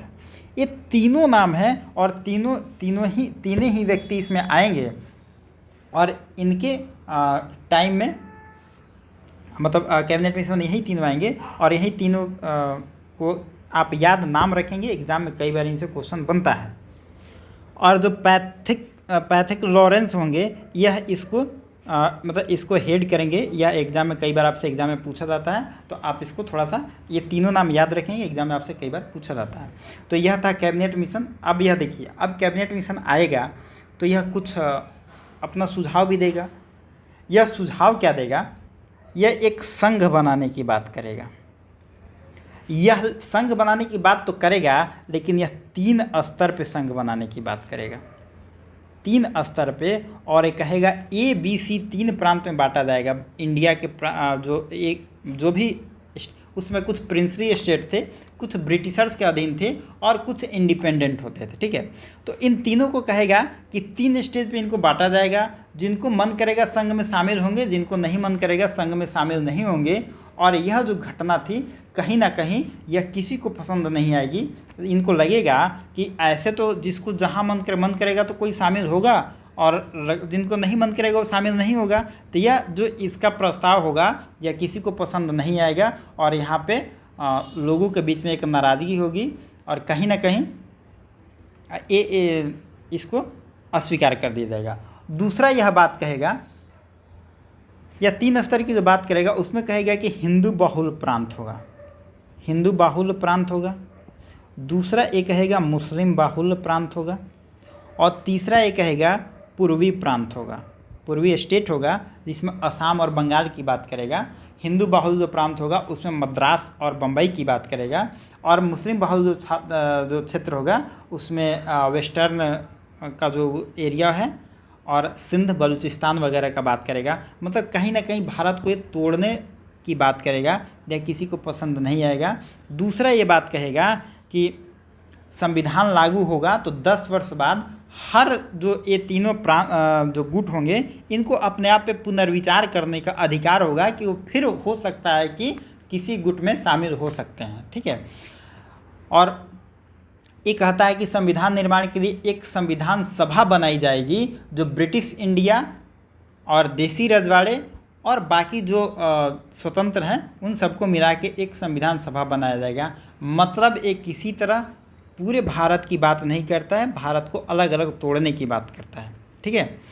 इस बात पे कोई भी दल सफल नहीं मतलब सहमत नहीं होगा और कैबिनेट मिशन असफल हो जाएगा। अब कैबिनेट मिशन जब वापस जाएगा, कैबिनेट मिशन के भारत में रहते हुए कोई समर्थन नहीं देगा, लेकिन जब कैबिनेट मिशन वापस जाएगा तो नेहरू इस पे अपना स्टेटमेंट देंगे और कहेंगे कि जो कैबिनेट मिशन का प्रस्ताव है एक भारत के रूप में इंडिया के यूनिटी के परिप्रेक्ष्य से देखा जाए तो यह अच्छा प्रस्ताव नहीं है, हम इसके समर्थन में नहीं हैं।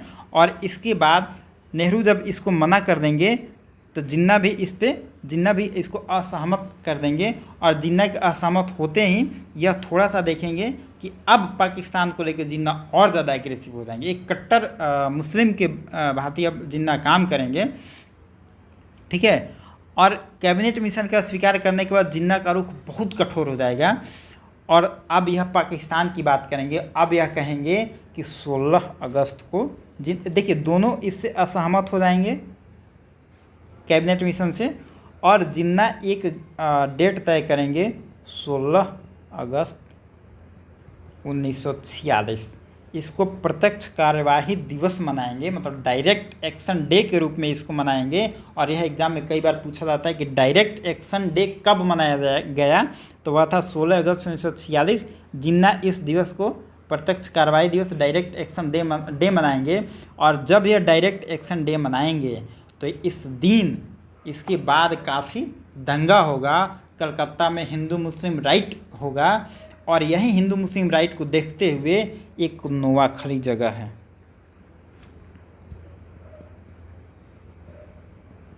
नोआखली एक जगह है। नोआखली है कहाँ पे? बांग्लादेश में बहुत खून की नदियाँ बहेगी नोआखली में। और इस समय गांधी जी अकेले अपना लाठी लिए पहुंच जाएंगे नोआखली में। और जो हिंदू मुस्लिम राइट हो रहा है उस हिंदू मुस्लिम राइट को यहाँ पे नोआखली में गांधी जी अकेले अपने दम पे इस पूरे राइट को रोकेंगे। वहीं पे यह स्टेटमेंट अपने लॉर्ड माउंटबेटन अपना एक बुक लिखता है, ऑटोबायोग्राफी लिखता है। उस अपने बुक में गांधी के इस घटना का जिक्र करता है और कहता है कि जिस नोआखली की घटना को पूरे ब्रिटिश आर्मी कंट्रोल नहीं कर पाई, उस घटना को, उस दंगा को अकेले एक गांधी ने जाके उसको कंट्रोल कर लिया। और यह जो आंदोलन, जो यह क्या कहते हैं, जो यह हिंदू मुस्लिम राइट हो रहा था उसको गांधी ने अकेले अपने दम पे रोक दिया। और वन मैन बाउंड्री कह के गांधी को सम्मानित करता है अपने बुक में। लॉर्ड माउंटबेटन अपने ऑटोबायोग्राफी में गांधी का जिक्र इस तरीके से करता है, वन मैन बाउंड्री के रूप में। और यह घटना है नोआखली की घटना है। ठीक है, ये सब घटनाएं हो गई। तो चलिए अब थोड़ा सा प्रत्यक्ष कार्रवाई दिवस डायरेक्ट एक्शन डे देख लिए। अब हम देख लेते हैं थोड़ा गांधी और सुभाष के बीच में बहुत सारी घटनाएं हैं और बहुत सारी बातें हैं। इसके बारे में कहा जाता है कि गांधी और सुभाष के बीच में नहीं बनती थी। कुछ लोग आजकल तो ये सब इतना ट्रेंड कर रहा है कि जो लोग नहीं पढ़े हैं ना वही लोग इस पे ज़्यादा बात करते हैं। तो आपको थोड़ा सा जानना चाहिए कि जब सुभाष चंद्र बोस को पढ़ रहे हैं तो थोड़ा अच्छे से पढ़ लें और देखें कि उनका क्या मानना था, गांधी का क्या मानना था, और कौन कौन से पॉइंट थे जहाँ पे सुभाष चंद्र बोस और गांधी दोनों का अपना अपना व्यू पॉइंट सेम था, और कहाँ पे दोनों के बीच में टकराहट थी, मतभेद थी। हालांकि मतभेद था, विचारों का मतभेद था, मनभेद नहीं था। तो चलिए हम गांधी और सुभाष के रिश्तों को थोड़ा बात करते हैं। अगर हम देखें दोनों में, अगर हम देखते हैं कि एक अप्रोच का अंतर है, मतलब आज पहले हम दोनों में देख लेते हैं डिफरेंसेस क्या है, उसके बाद हम देखेंगे दोनों में समानता क्या है। तो पहले हम डिफरेंसेस की अगर हम बात करें तो दोनों आज़ादी के समर्थक तो हैं, लेकिन इन दोनों के रणनीति और दृष्टिकोण पर भिन्नता थी। मतलब इनका जो अप्रोच है ना, अप्रोच में अंतर है। फ्रीडम स्ट्रगल को चलाने के लिए गांधी और सुभाष के बीच में एक तकनीकी अंतर है। सबसे बड़ा देखेंगे हम तकनीकी अंतर ये है कि गांधी का जो आंदोलन आप देखेंगे ना, वो एक कहेंगे कि संघर्ष विराम संघर्ष। गांधी के आंदोलन को इस तरीके से पढ़ा जाता है कि गांधी कहेंगे कि हम आंदोलन को, जैसे नॉन कोऑपरेशन मूवमेंट आंदोलन चला, एक पीक पे पहुंचा, फिर उसको वापस ले लिए। फिर यहाँ पे गांधी रचनात्मक कार्य कुछ करेंगे, चरखा बनाओ कुटीर उद्योग की बात करेंगे। फिर गांधी यहाँ पे लेकर चलेंगे, यहाँ पे सीडीएम तक पहुँचेंगे, फिर गांधी इसको वापस ले लेंगे। फिर यहाँ पे चलेंगे और यहाँ पे 1942 में करेंगे, डू और डाई करेंगे यहाँ पे। ठीक है, तो हर आंदोलन के बाद देखेंगे ना गांधी थोड़ा सा रचनात्मक कार्यों में चले जाएंगे, कुटीर उद्योग की बात करेंगे, चरखा उद्योग की बात करेंगे, लोगों में एकजुटता की बात करेंगे, हरिजन की बात करेंगे, और अनटचेबिलिटी की बात करेंगे, वहाँ पे महिलाओं की बात करेंगे, सामाजिक मुद्दे की बात करेंगे। तो इनके आंदोलन में हम देखते हैं ना, पूरे आंदोलन को गांधी का हम देखेंगे तो एक संघर्ष विराम, मतलब एक आंदोलन तो कर रहे हैं, फिर थोड़ा सा रेस्ट ले रहे हैं, फिर आंदोलन करें, फिर रेस्ट ले रहे हैं, इस तरीके से करेंगे। लेकिन दूसरा, अगर हम सुभाष चंद्र बोस की बात करें तो सुभाष चंद्र बोस का मानना है कि अगर आप आंदोलन स्टार्ट कर दिए हैं तो फिर रुकना नहीं है। इनका मानना है कि तुम मुझे खून दो, मैं तुम्हें आज़ादी दूंगा। मतलब आपके खून में उबाल तब तक रहनी चाहिए जब तक आप जिंदा हैं। इनका विराम करने का इनका अप्रोच नहीं है, यह हमेशा लड़ाई में रत रहना चाहते हैं। और यह एक सेनापति हैं, यह एक लीडर हैं, यह एक सेनापति के रूप में काम करना चाहेंगे। और सेनापति का जो काम होता है, कमांडर का जो काम होता है, वह विराम का काम नहीं होता है। तो यह इस अप्रोच से काम करेंगे। तो दोनों का जो आंदोलन की लड़ाई देखेंगे ना, तो एक अप्रोच के तहत तो दोनों में एक डिफरेंसेस है। दूसरा देखेंगे अहिंसा बनाम हिंसा। गांधी कहेंगे यहाँ पे कि देखिए अहिंसा बहुत ज़रूरी चीज़ है, हिंसा से हम नफरत करते हैं। लेकिन सुभाष चंद्र बोस कहेंगे कि देखिए अगर आज़ादी के लिए आपको हिंसा का मदद लेना है तो कोई दिक्कत नहीं, हिंसा लेने से आप परहेज़ मत करिए, हिंसा भी जायज़ है। यह इनका मतभेद है, मतभेद नहीं मतलब एक अप्रोच है इनका। दूसरा तीसरा बात करेंगे साधन और साध्य। मतलब हम जब गांधी की आइडियोलॉजी पढ़ाए थे तो आपको बताए थे कि जो लक्ष्य आपका है वो आपका है साध्य, और जो आपका काम करने का जो तरीका जो आप कर रहे हैं वो आपका साधन है। इंड और मीन्स की जो घटनाएं हैं, तो गांधी कहते हैं कि आपका इंड अगर सोच रहे हैं अच्छा है, मतलब आपका साध्य अगर सोच रहे हैं पवित्र है, जो आज़ादी इनका साध्य है दोनों का वो पवित्र है, तो आपका जो साधन है वो भी आपका पवित्र होना चाहिए। लेकिन एक सुभाष चंद्र बोस कहेंगे कि नहीं देखिए साधन तो हमारा पवित्र है, साध्य हमारा पवित्र है, आज़ादी हमारा साध्य वो पवित्र है, लेकिन उसके लिए अगर हमको साधन कुछ हद तक किसी भी कीमत तक जाना पड़े तो हम उसकी कीमत चुकाएंगे और हम कर सकते हैं। ये दोनों के अप्रोच में अंतर है। दूसरा बात करेंगे कि गांधी कहेंगे देखिए हम आज़ादी देंगे अपने स्तर, अपने भारतीयों की सहायता से देंगे, हम विदेशी सहायता नहीं देंगे। और यहाँ पे सुभाष चंद्र बोस कहेंगे कि देखिए आज़ादी तो आप लीजिए, सही बात है, अगर हमको विदेशी सहायता मिलती है तो क्या दिक्कत है, हम विदेशी सहायता भी लेंगे। लेकिन गांधी यहाँ पे कहते हैं कि हम आज़ादी लेंगे पूर्णतः भारतीयों की मदद से लेंगे और विदेशियों का यहाँ पे कोई मदद नहीं लेंगे, नहीं तो ब्रिटिशर्स तो चले जाएंगे, कहीं ना कहीं विदेशी जिसकी हम मदद लेंगे वो आ जाएंगे अंग्रेज़ों के मदद से। ठीक है, ये इनका थोड़ा सा अप्रोच था। अब हम देख लेते हैं कि हाँ, साथ में आंदोलन के साथ रचनात्मक कार्य गांधी करेंगे। जैसा कि हमने यहाँ बताया कि हर आंदोलन के जब बाद में गांधी थोड़ा सा रचनात्मक कार्य करेंगे, लोगों के बीच में जाएंगे। तो और सुभाष चंद्र बोस जो होंगे वो सिर्फ बात करेंगे कि आंदोलन करिए, आंदोलन करिए, आंदोलन करिए, ये रचनात्मक कार्य में, और लोगों के बीच में जाके ये ऐसा कुछ नहीं करेंगे कि लोगों में मतलब लोगों के बीच की ये बात नहीं करेंगे, ये कुटीर उद्योग की बात नहीं करेंगे, भारत की अर्थव्यवस्था की बात नहीं करेंगे, भारत के लोगों को उत्थान की बात लोगों को बीच में जाकर नहीं करेंगे, बल्कि एक कमांडर के रूप में करेंगे। ये दोनों में थोड़ा सा अंतर है। अब देख रहे हैं थोड़ा समानता भी क्या है। समानता यह है कि यह दोनों चाहते हैं कि हमें पूरी तरीके से आज़ादी मिली और हम भारतीय से मतलब ब्रिटिशर से हम पूरे तरीके से आज़ाद हो पाएँ।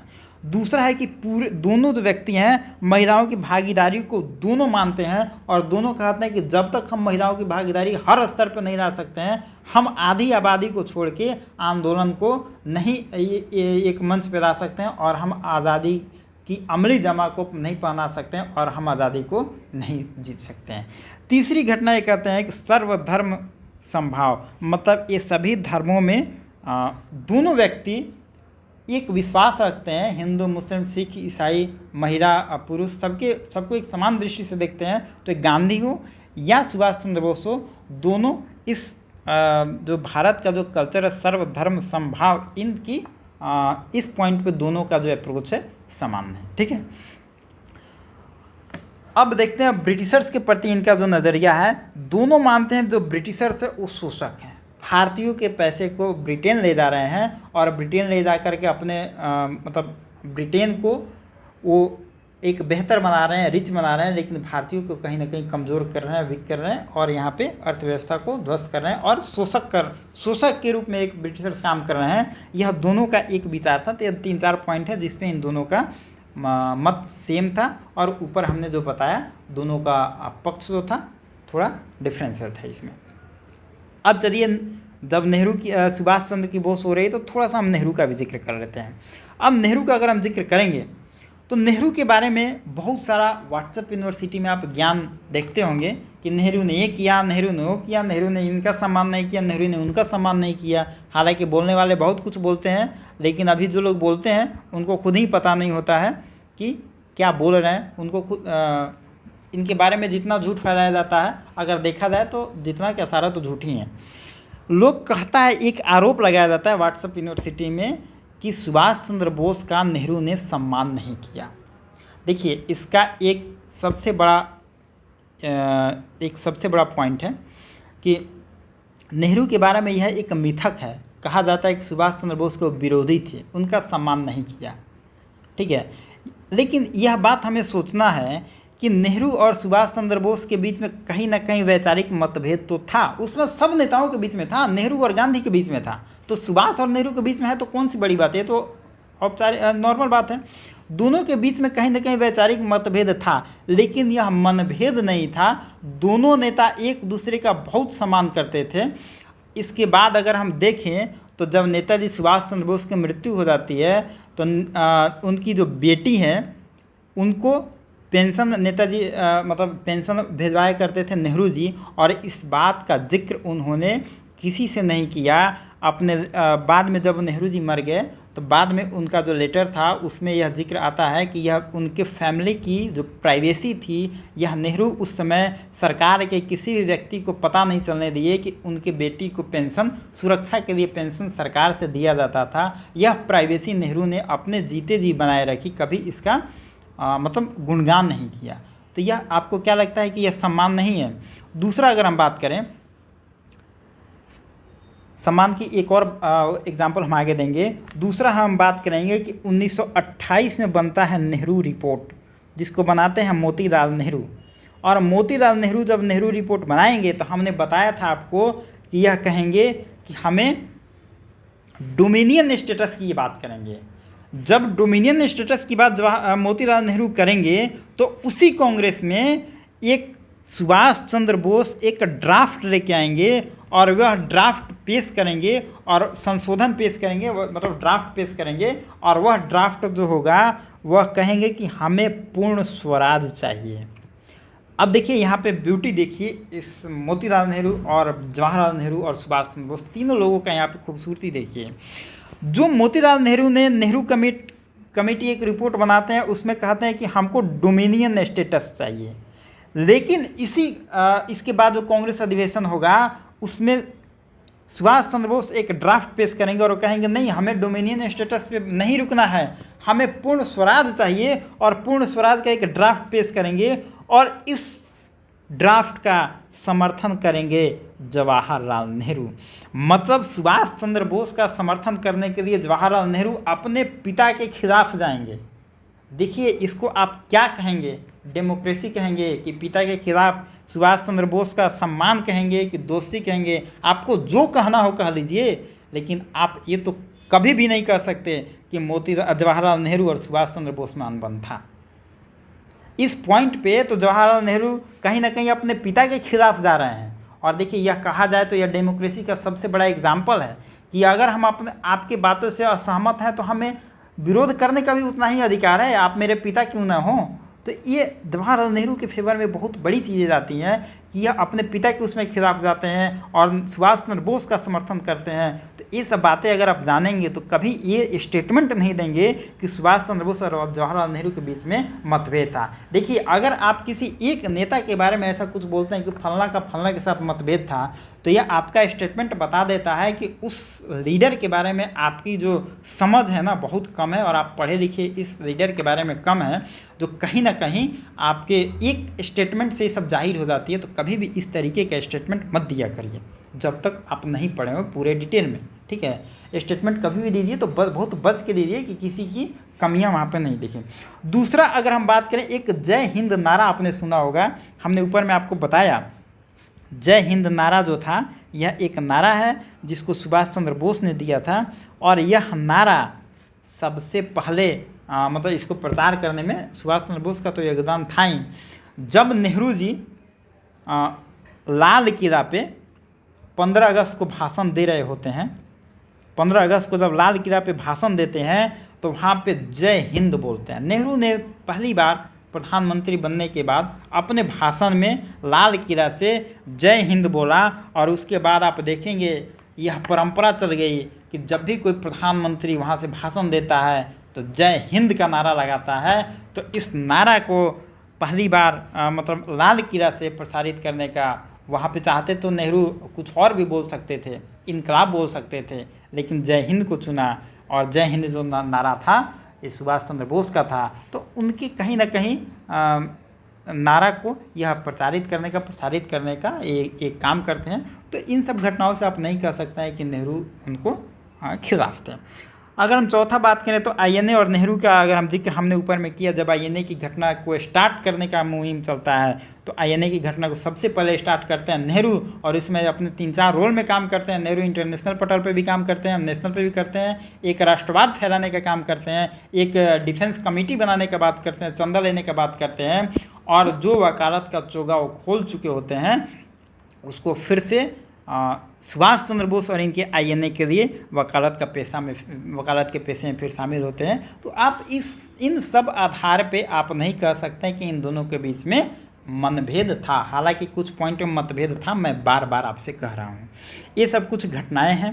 अब देखिए एक चीज़ और मुझे याद आ गई जो हमने सोचा था नहीं करेंगे, लेकिन थोड़ा सा कर लेते हैं।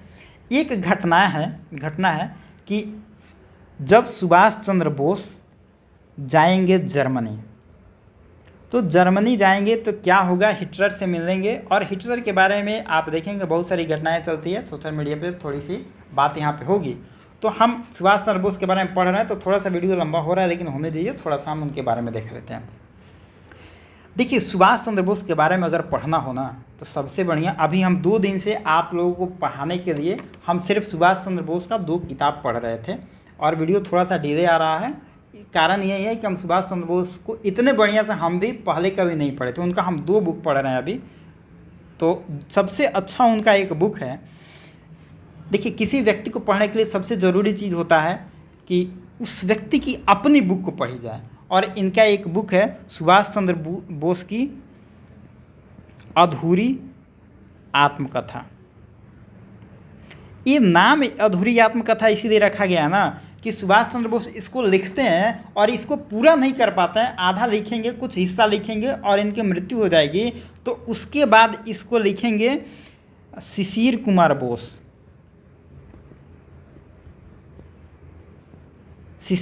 बोस। और अब हम बताएंगे ये कौन है। ये एक दूसरे राइटर हैं इसके, प्रोफेसर सुक्ता बोस।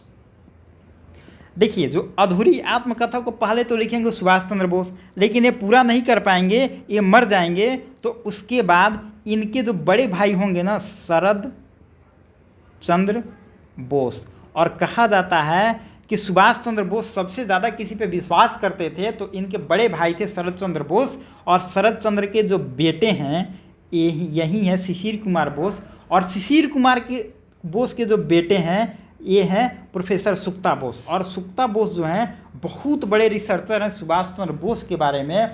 कहा जाता है कि अगर आपको सुभाष चंद्र बोस के बारे में पढ़ना है तो सुभाष चंद्र बोस के भतीजा है शिशिर कुमार बोस, और सुभाष चंद्र बोस के पोता है सुक्ता बोस। आपको सुक्ता बोस का लिखा हुआ बुक पढ़ना चाहिए, क्योंकि ये जो सुक्ता बोस हैं बहुत बड़े रिसर्चर हैं, मतलब सुभाष चंद्र बोस के बारे में। ठीक है। और एक दूसरा बुक है इनके बारे में, दूसरा बुक है उसका नाम है द इंडियन स्ट्रगल, 1920 से 42 के बारे में इसका जिक्र किया गया है। तो ये जो दो बुक है ना, यह सुभाष चंद्र बोस को समझने के लिए, जानने के लिए बहुत इंपॉर्टेंट है। अगर कभी आपको इनको समझने का मौका मिले, अगर कभी आपको मन करे कि आप सुभाष चंद्र बोस को पढ़ना चाहें तो यह 2 बुक बहुत अच्छा है, आप उसको पढ़ें। द इंडियन स्ट्रगल 1920 से 1942। अब देखिए हम थोड़ा सा जिक्र करते हैं इस पर। देखिए जो इतिहास होता है, कभी भी इतिहास स्रोतों और तथ्यों पर होता है। इतिहास व्हाट्सएप के झूठों से नहीं होता है। तो आप कभी भी इतिहास को पढ़िए तो सोर्स और क्या फैक्ट है इस पर ज़्यादा ध्यान दीजिए। हम वही बात करेंगे जो इनके द्वारा बुक में लिखा गया है। कुछ बात करेंगे कि उसमें जो घटनाएं चल रही सुभाष चंद्र बोस के बारे में, बहुत सारे जो घटनाएं होती है, लोग कहता है कि हिंदू महासभा पे और मुस्लिम लीग पे इनका क्या विचार था। तो इनका एक लेटर है, मतलब एक इनका चैप्टर है the essential writing of Subhash Chandra Bose, ये भी इनका एक बुक है। उसमें ये लिखते हैं, एक चैप्टर है उसमें the free India and it's problem. उसमें वो कहते हैं कि भारत की जब आज़ादी मिलेगी तो भारत का स्वरूप कैसा होना चाहिए। उस बुक में पेज नंबर आप 291 पे, मैंने आज ही पढ़ा इसलिए हमको पेज नंबर याद है, मैं बता देता हूँ। पेज नंबर 291 पे अगर आप जाएंगे, free India and it's problem article लिखते हैं, उसमें कहते हैं कि देश के बाद समस्याएं क्या होगी। तो उसमें यह हिंदू मुस्लिम की बात करते हैं और कहते हैं कि अंग्रेज़ यह एक गलत धारणा बनाए हैं कि मुस्लिम भारतीय आज़ादी के खिलाफ हैं और इंडियन नेशनल कांग्रेस के खिलाफ है। हालांकि यह एक झूठ प्रोपेगेंडा ब्रिटिशर्स फैलाए हैं। मुस्लिम जो है कांग्रेस के समर्थन में है, गांधी नेहरू के समर्थन में है और भारत की आज़ादी में बराबर के योगदान है, वह कहीं भी इनसे विरोध में नहीं जा रहे हैं। दूसरा ये कहेंगे कि आगे बढ़ेंगे तो एक और बात कहेंगे कि इसमें दो संगठन हैं। पहला संगठन की बात करेंगे मुस्लिम लीग और दूसरा संगठन की बात करेंगे हिंदू महासभा। कहेंगे ये दोनों जो महासभा है ना, ये प्रो ब्रिटिश है, प्रो ब्रिटिश है और इस दोनों जो ऑर्गेनाइजेशन है, दोनों ऑर्गेनाइजेशन को पालते पोसते ब्रिटिशर्स हैं और इन दोनों का मकसद एक ही है कि एक दूसरे में फूट डाला जाए और यह कहीं ना कहीं दोनों एक दूसरे के विरोधी हैं और दोनों कांग्रेस के विरोधी हैं। मतलब यह कह रहे होते हैं कि ये बात अंग्रेज़ों के द्वारा झूठा प्रसारित किया गया है कि मुस्लिम विरोधी हैं या हिंदू विरोधी हैं, विरोधी कोई नहीं है, बल्कि जो दोनों संगठन है, यह दोनों संगठन को अंग्रेज़ पालते पोसते हैं और ये दोनों ब्रिटिशर्स के प्रो हैं और ये दोनों उनको यहाँ पे सत्ता प्रदान करने में दोनों मदद करते हैं और ये दोनों भारतीय एकता यूनिटी इनके लिए दोनों संगठन जो है खतरा है। मतलब किसी व्यक्ति की बात नहीं कर रहे, कह रहे हैं जो दोनों संगठन है खतरा है। अब देखिए मैं आपको यहाँ से बताना चाह रहा हूँ कि जो भी संगठन, चाहे वो हिंदू संगठन हो या मुस्लिम संगठन हो, अगर आपको कह रहा हो कि सुभाष चंद्र बोस हमारे आइकन हैं, तो आप मान के चलिए कि वह कहीं ना कहीं प्रोपेगेंडा कर रहा है। क्योंकि सुभाष चंद्र बोस उसमें एक भारतीयता की बात करें, एक यूनिटी की बात करें, हर संगठन को तीखी आलोचना कर रहे हैं, जिसमें हिंदू महासभा और मुस्लिम लीग भी हो। और यही जो आप देखेंगे, मुस्लिम लीग भी अभी इनको अपना नेता मानती है और हिंदू महासभा तो इनको बड़े ज़ोर शोर से जय हिंद का नारा लगाती है और सुभाष चंद्र बोस को अपना आइकन मानती है, जो कि कहीं ना कहीं एक बहुत प्रोपेगेंडा है एक तरीके से, है ना। जो आप उस समय विरोध कर रहे थे और आप मान रहे हैं, तो आपको ये सब चीज़ें समझनी चाहिए। आप इन सब चीज़ों को समझेंगे तो आप जो फेक न्यूज़ वगैरह चलता है इन चीज़ों को समझ पाएंगे। ये तो हुआ आपका हिंदू मुस्लिम के बारे में सुभाष चंद्र बोस का क्या स्ट्रेटजी था। दूसरा हम बात कर लेते हैं नेताजी जब जर्मनी जाते हैं। जब नेताजी जर्मनी जाएंगे तो कुछ कारण था इनका जर्मनी जाने का। अगर हम देखें तो नेताजी जर्मनी ही क्यों जाएंगे, इसको हम आप आगे आगे मैं बताऊंगा, आप समझ जाएंगे। एक नेताजी इन यूरोप करके एक बुक है, नेताजी इन यूरोप करके एक बुक है। इसके राइटर हैं जॉन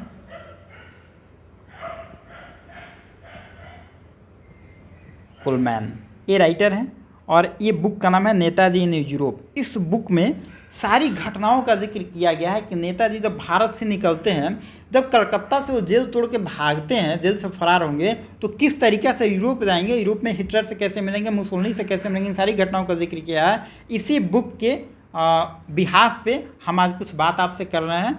चलिए, बड़ा इंटरेस्टिंग है, हिटलर की घटनाएँ आपको सुनने को मिलेगी, आपको मज़ा आएगा।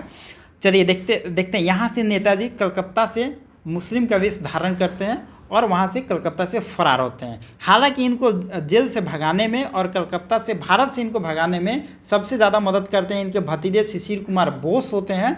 और शिशिर कुमार बोस जब भगाएंगे इनको, तो अंग्रेज इनको पकड़ के 4-5 साल जेल में रखेंगे, कड़ी सज़ा देंगे इनको। लेकिन नेताजी मुस्लिम वेश धारण करके वहाँ से भाग निकलेंगे। जब और यही जो शिशिर कुमार बोस हैं, कलकत्ता में एक बनाएंगे रिसर्च, नेताजी रिसर्च ब्यूरो की स्थापना करेंगे। नेताजी रिसर्च ब्यूरो की स्थापना करेंगे। अगर कभी भी आप इन फ्यूचर फर्दर स्टडी करेंगे नेताजी सुभाष चंद्र बोस पे, तो स्टडी में रिसर्च करने के लिए आपको भेजा जाता है कलकत्ता जाइए, क्योंकि यहाँ पे नेताजी सुभाष चंद्र बोस के बारे में बहुत सारी हर चीज़ घटनाओं का जिक्र आपको मिलेगा। अगर आपको रिसर्च करना है तो आपको नेताजी सुभाष चंद्र बोस के लिए कलकत्ता जाना पड़ेगा। और गांधी पे रिसर्च करना है, नेहरू पे रिसर्च करना है, तो यहाँ पे दिल्ली में उनका जो म्यूजियम है और गांधी स्मारक जो बना हुआ है वहाँ पे आपको मिलेगा। हर लोगों का थोड़ा सा अलग अलग अपना सारा पे दस्तावेज रखा हुआ है, आप वहाँ पे जाकर रिसर्च कर सकते हैं, ये हायर स्टडीज़ में काम आता है। तो यहाँ पे ये स्थापना करते हैं शिशिर कुमार बोस, जो इनके भतीजे हैं। और यह जो बुक है नेताजी इन यूरोप, इस बुक में वही सब संकलन किया गया चीज़ों का जो जर्मनी में जो दस्तावेज मिले या भारत में जो दस्तावेज मिले उन सब का सार है। अब देखिए, जब नेताजी कलकत्ता से भागेंगे तो यह कहाँ जाएंगे? सबसे पहले जाएंगे अफ़गानिस्तान। जब यह अफ़गानिस्तान जाएंगे तो वहाँ पे इनको मदद नहीं मिल पाएगी अच्छा से, और अफ़गानिस्तान से यह प्लान बनाएंगे रसिया जाने की, लेकिन रसिया इनको समर्थन नहीं देगा। और अच्छा ही हुआ कि रसिया नहीं गए, क्योंकि अगर ये रसिया जाते तो बाद में हम देखते हैं कि रसिया इंग्लैंड के साथ सेकेंड वर्ल्ड वॉर के टाइम में इंग्लैंड के साथ हो जाता है। और अगर यह रसिया चले जाते तो इंग्लैंड कहीं ना कहीं जो फरार होकर भारत से भागे थे यह गिरफ्तार हो जाते, और रसिया में जाके नेताजी गिरफ्तार हो जाते तो कुछ नहीं कर पाते। अच्छा हुआ रसिया ने इनको समर्थन नहीं दिया। तो यह जाते हैं जर्मनी। जब यह जर्मनी जाएंगे नेताजी, तो देखिए इस समय की अगर घटना की बात करें तो सेकेंड वर्ल्ड वार चल रहा है, ठीक है। और सेकेंड वर्ल्ड वार चल रहा है तो यहाँ पे दो पावर है। थोड़ा सा हम सेकेंड वर्ल्ड वार में घुस रहे हैं, आपको समझ में थोड़ा कम आएगा, लेकिन कोशिश करिए, बहुत आसान चीज़ है। एक एक्सिस पावर है सेकेंड वर्ल्ड वार के टाइम में, और दूसरा हम देखते हैं एक एलाइड पावर है। एक्सिस पावर की बात करें तो यहाँ पे है जर्मनी, इटली और जापान। और एलाइड पावर की बात करें तो यहाँ पे है ब्रिटेन, यूएसए और रसिया। देखिए और सारे देश हैं, लेकिन मेजर यही सब देश हैं, तो हम इसी का जिक्र करेंगे। अब देखिए यहाँ पे एलाइड पावर, देखिए ब्रिटेन तो भारत में है, तो ब्रिटेन तो नेताजी जा नहीं सकते थे। यूएसए भी ब्रिटेन के समर्थन में आ गया, तो यूएसए भी जा नहीं सकते थे। और भारत से तो भागे हैं, तो ब्रिटेन भी नहीं जाएंगे, यूएसए भी नहीं जाएंगे, गिरफ्तार हो जाएंगे। और रसिया भी कहीं ना कहीं समर्थन में आ गया है। और रसिया तो पहले जब ये सहमति मांगे तो रसिया इनको सहमत मतलब रखने से मना कर दिया, मतलब समर्थन नहीं दिया। तो ये तीनों तो कट गए। अब इनके पास तीन ऑप्शन था, या तो जर्मनी जाए, या इटली जाए, या जापान जाए। इनको सबसे बेहतर जर्मनी लगा, और हिटलर ने इनको स्वागत करने का मौका दिया।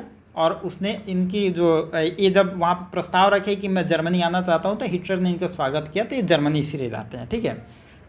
अब देखिए होता क्या है, जब जर्मनी जाएंगे तो इनका जो विचार होगा उस समय, नेताजी सुभाष चंद्र बोस कहेंगे कि हम आज़ादी लेंगे, और हम आज़ादी लेने के लिए जर्मनी का मदद लेंगे। अब यहाँ पे गांधी हैं और नेहरू हैं। गांधी और नेहरू का जो मत होगा वो कहेंगे देखिए ब्रिटेन तो ख़राब है, नो डाउट हम मानते हैं कि ब्रिटेन हमारे पे राज कर रहा है, तो ब्रिटेन ख़राब है, लेकिन ब्रिटेन से हम मुक्ति के लिए हम जर्मनी का समर्थन तो नहीं कर सकते हैं। और क्या पता जर्मनी के समर्थन से हम आज़ादी ले भी लें, तो कल हम पे अगर जर्मनी अटैक कर देगा, जर्मनी कल शासन कर लेगा, तो जर्मनी जो अपने पड़ोसी देशों का नहीं हुआ, अपने यहाँ जो यहूदी को ऐसे मार काट मचाया है, भारत में अगर उसका साम्राज्य कहीं हो गया तो क्या करेगा। इसलिए ये कह रहे हैं कि हम जर्मनी का मदद तो बिल्कुल नहीं लेंगे, लेकिन यहाँ पे कहेंगे नेताजी कहेंगे कि नहीं, अगर हमको जर्मनी से भी मदद लेना है आज़ादी में, तो हमको हिचकिचाना नहीं चाहिए, मदद लेना। यही यहाँ पे विचारों का टकराव है, ठीक है। हालांकि बाद में क्या होगा वो हम देखेंगे आगे। अब देखिए जब ये जाएंगे, नेताजी जाएंगे वहाँ पे, मतलब हिटलर के पास जाएंगे, तो हिटलर से मिलने से पहले ये इटली जाएंगे, और इटली में मुसोलिनी से मिलेंगे। मुसोलिनी से इनका बड़ा अच्छा संपर्क होगा, और वो समर्थन करेगा। जापान एक ड्राफ्ट बनाया है उस समय, और जापान एक ड्राफ्ट बनाया भारत की स्वतंत्रता के लिए, लेकिन उसमें स्पेसिफिक कुछ बात नहीं लिखा है, क्लियर कुछ बात नहीं लिखा है, लेकिन भारत की स्वतंत्रता को भारत की जो फ्रीडम है उसको अप्रत्यक्ष रूप से कहीं ना कहीं समर्थन देने की बात कर रहा है। जो इटली है वह भी सहमत हो रहा है, लेकिन यहाँ पे जो जर्मनी है वो सहमत नहीं हो रहा है। अब इसी जर्मनी का जो नेता है हिटलर, इसी को मनाने के लिए जाएंगे वहाँ पे। नेताजी सुभाष चंद्र बोस हिटलर को मनाने के लिए जर्मनी जाएंगे, और जब जर्मनी जाएंगे तो वहाँ का जो हिटलर का एक सबसे बड़ा एडमिनिस्ट्रेशन हेड है, उसका नाम है रिबेनट्रॉप। देखिए ये सब थोड़ा सा वर्ल्ड हिस्ट्री में ये सब पढ़ना है, लेकिन नेताजी सुभाष चंद्र बोस का जिक्र आ गया तो मैंने सोचा कि इसको क्लियर कर देते हैं। एक रिबन टॉप है जो सबसे बड़ा हिटलर का एडमिनिस्ट्रेशन टॉप हेड है, उससे पहले मिलेंगे और रिबन टॉप पहले भी इनको समझाएगा कि देखिए नेताजी आप अभी मत मिलिए, जर्मनी का अभी ये हालात नहीं है कि हम भारतीयों को मतलब फ्रीडम स्ट्रगल में समर्थन करें, आपका यह काम अभी पूरा नहीं हो सकता है, आप अभी जापान चले जाइए, वहाँ से समर्थन लीजिए। लेकिन यह रिक्वेस्ट करेंगे उससे कि नहीं नहीं ठीक है, हमको जो भी बात है हम एक बार हिटलर से मिलना चाहते हैं, तो यह हिटलर से मिलने का परमिशन देगा और हिटलर इनको बुलाएगा और हिटलर से इनकी मुलाकात होगी। जब हिटलर से इनकी मुलाकात होगी तो हिटलर से मुलाकात में 2-3 बात कहेंगे, 3 बात हिटलर से कहेंगे। पहला तो एक उसका आभार व्यक्त करेंगे कि उसने जर्मनी में रहने के लिए और बड़ा अच्छा इनके लिए व्यवस्था किया था, तो यह आभार व्यक्त करेंगे। दूसरा सुभाष चंद्र बोस कहेंगे इसको कि हिटलर जो है एक पुराना सेनापति है, मतलब उम्र में देखा जाए तो वह उम्र उसका अच्छा खासा हो गया था, तो एक कहेंगे कि आप एक ओल्ड कमांडर हैं, तो इस तौर पे आप हमको कुछ राय दीजिए कि हमको क्या करना चाहिए। ये बड़े मतलब पॉलिटिकल थिंकर है एक, यहाँ पे सुभाष चंद्र बोस एक पॉलिटिकल थिंकर की तरह बात करेंगे वहाँ पे, और डिप्लोमेसी अच्छा कर लेते हैं, तो एक पुराने सेनापति के तौर पे उससे राय मांगेंगे। और देखिए हिटलर को अपनी तारीफ सुनना बहुत पसंद था और बड़बोलापन उस भी उसको बहुत पसंद था, तो ये चीज़ें सुभाष चंद्र बोस को पता था और इसी के लिए यह बात उससे बोलेंगे और हिटलर यहाँ पे बहुत खुश हो जाएगा, बहुत तमाम तरीके की बातें करेगा। और तीसरी बातें कहेंगे जब आभार व्यक्त करेंगे, दूसरा बात बोल के हिटलर को बड़बड़ापन अपना पसंद है, खुश हो जाएगा, तब ये कहेंगे कि आप कहीं ना कहीं भारत के पक्ष में घोषणा करें, भारत के पक्ष में अपना स्टेटमेंट दें और भारत को एक अपना मतलब अपने पक्ष में उसको समर्थन दें। अब देखिए जब ये सुनेगा हिटलर, तो हिटलर एक बहुत लंबा चौड़ा इनको डायलॉग देगा, एक सुभाष चंद्र बोस के सामने बैठे रहेंगे, बहुत लंबा चौड़ा डायलॉग देगा, तो बहुत सुनेंगे लेकिन उब जाएंगे। ये भाषण सुन के ना उसका बहुत लच्छेदार भाषण देता था हिटलर, लेकिन उसके भाषण में कोई तर्क वाली बात होती नहीं थी, केवल नौटंकी होती थी, कोई लच्छेदार भाषण में तर्क होती नहीं थी, तो वहाँ से बहुत निराश होंगे और हिटलर इनको सलाह देगा। हिटलर नेताजी सुभाष चंद्र बोस को सलाह देगा कि आप जापान चले जाइए और जापान की मदद से आप अपने आंदोलन को, अपने जो भी आप सैन्य गतिविधि चला रहे हैं उसको पूरा करिए, ठीक है। लेकिन ये प्रैक्टिकल बात नहीं है। और दूसरा बात ये कहता है हिटलर कि देखिए हम आपको भारत को नहीं कह सकते हैं कि भारत को हम स्वतंत्रता दिलाएंगे, अगर हमारी सेना अगर भारत तक पहुंचती भी है तो लगभग हमको 2 साल लग जाएगा और 2 साल में कहीं ना कहीं ब्रिटिशर्स और मजबूत हो जाएंगे, तमाम तरीके के बिना मतलब का बेतुका का बात करेगा। और जब सुभाष चंद्र बोस वहाँ पे आएंगे तो इनका बहुत मन खिन्न भिन्न रहेगा और ये कहेंगे कि जो हिटलर है ये ईपी का फ़कीर है। ईपी का फ़कीर टर्म यूज करेंगे। ईपी का फ़कीर कहा जाता है कि ईपी मतलब जो बिना मतलब का बक बक बक बक रोज़ टीवी पे चढ़ के बक बक करे या कहीं भी आके बक बक करते रहे, लेकिन उसका बात का कोई मतलब नहीं हो। और ये एक स्टेटमेंट देंगे कि जो सुभाष चंद्र बोस कहेंगे कि जो हिटलर है उससे आप तार्किक बहस नहीं कर सकते हैं, मतलब कोई ढंग की बात आप उससे नहीं कर सकते, बिना मतलब का बात आप करते रहिए। लकीर का फ़कीर व्यक्ति है, बिना मतलब का ओजस्वी बात करते रहेगा, लेकिन प्रैक्टिकल बात और मतलब तार्किक बात हिटलर के साथ आप नहीं कर सकते हैं। इस तरीके का मेंटलिटी का वो नहीं है, बहुत निराश होंगे और वहाँ से चले आएंगे। अब देखिए इनका जो मतलब हिटलर से मिलेंगे लेकिन इनको वहाँ पे कुछ फ़ायदा नहीं हुआ। अब ये वापस आएंगे तो जो गांधी और नेहरू यहाँ बैठ के कह रहे थे कि देखिए हिटलर हमको सहमति नहीं प्रदान करेगा, जाने से कोई फ़ायदा नहीं, अल्टीमेट बात यही होता है, लेकिन फिर भी हिटलर जाएंगे। तो अब यहीं पे कुछ डिबेट क्रिएट होता है। कुछ लोग कहता है कि जो भी गांधी और नेहरू को मानने वाला लोग है वो कहेगा कि जो सुभाष चंद्र बोस हैं ये कहीं साम्राज्यवादी प्रवृत्ति के आदमी हैं, ये इन पे आरोप लगता है सुभाष चंद्र बोस पे। देखिए जो गांधी नेहरू पे जो लोग रिसर्च करते हैं, जो इनको मानते हैं, वो कहेंगे कि कहीं ना कहीं हिटलर के पास अगर जाते हैं और सुभाष चंद्र बोस तो कहीं ना कहीं हिटलर के विचारों से प्रभावित है और भारत को साम्राज्यवाद में ढकेलना चाहते हैं, ये इन पे आरोप लगता है। लेकिन इस पे ये कहना कि सुभाष चंद्र बोस साम्राज्यवाद के समर्थन में थे, ये कहना इस आधार पे गलत होगा। देखिए, इनका जर्मनी जाने का कुछ रीज़न था, क्यों जाते हैं। पहला बात अगर हम देखते हैं, इस समय आपने देखा था कि इंडियन नेशनल कांग्रेस से इनको बाहर कर दिया गया है। दूसरी बात, ब्रिटिशर्स इनको पकड़ के जेल में रख दिए हैं, ये जेल से फरार होकर कलकत्ता से बाहर जाते हैं। तीसरी बात, अफ़गानिस्तान से रूस जाने की कोशिश करते हैं, लेकिन रूस नहीं जाते हैं, तो इनका बचने का और ज़िंदा रहने का एकमात्र सेफ जगह कहाँ पे है, जर्मनी, इसलिए जर्मनी जाते हैं।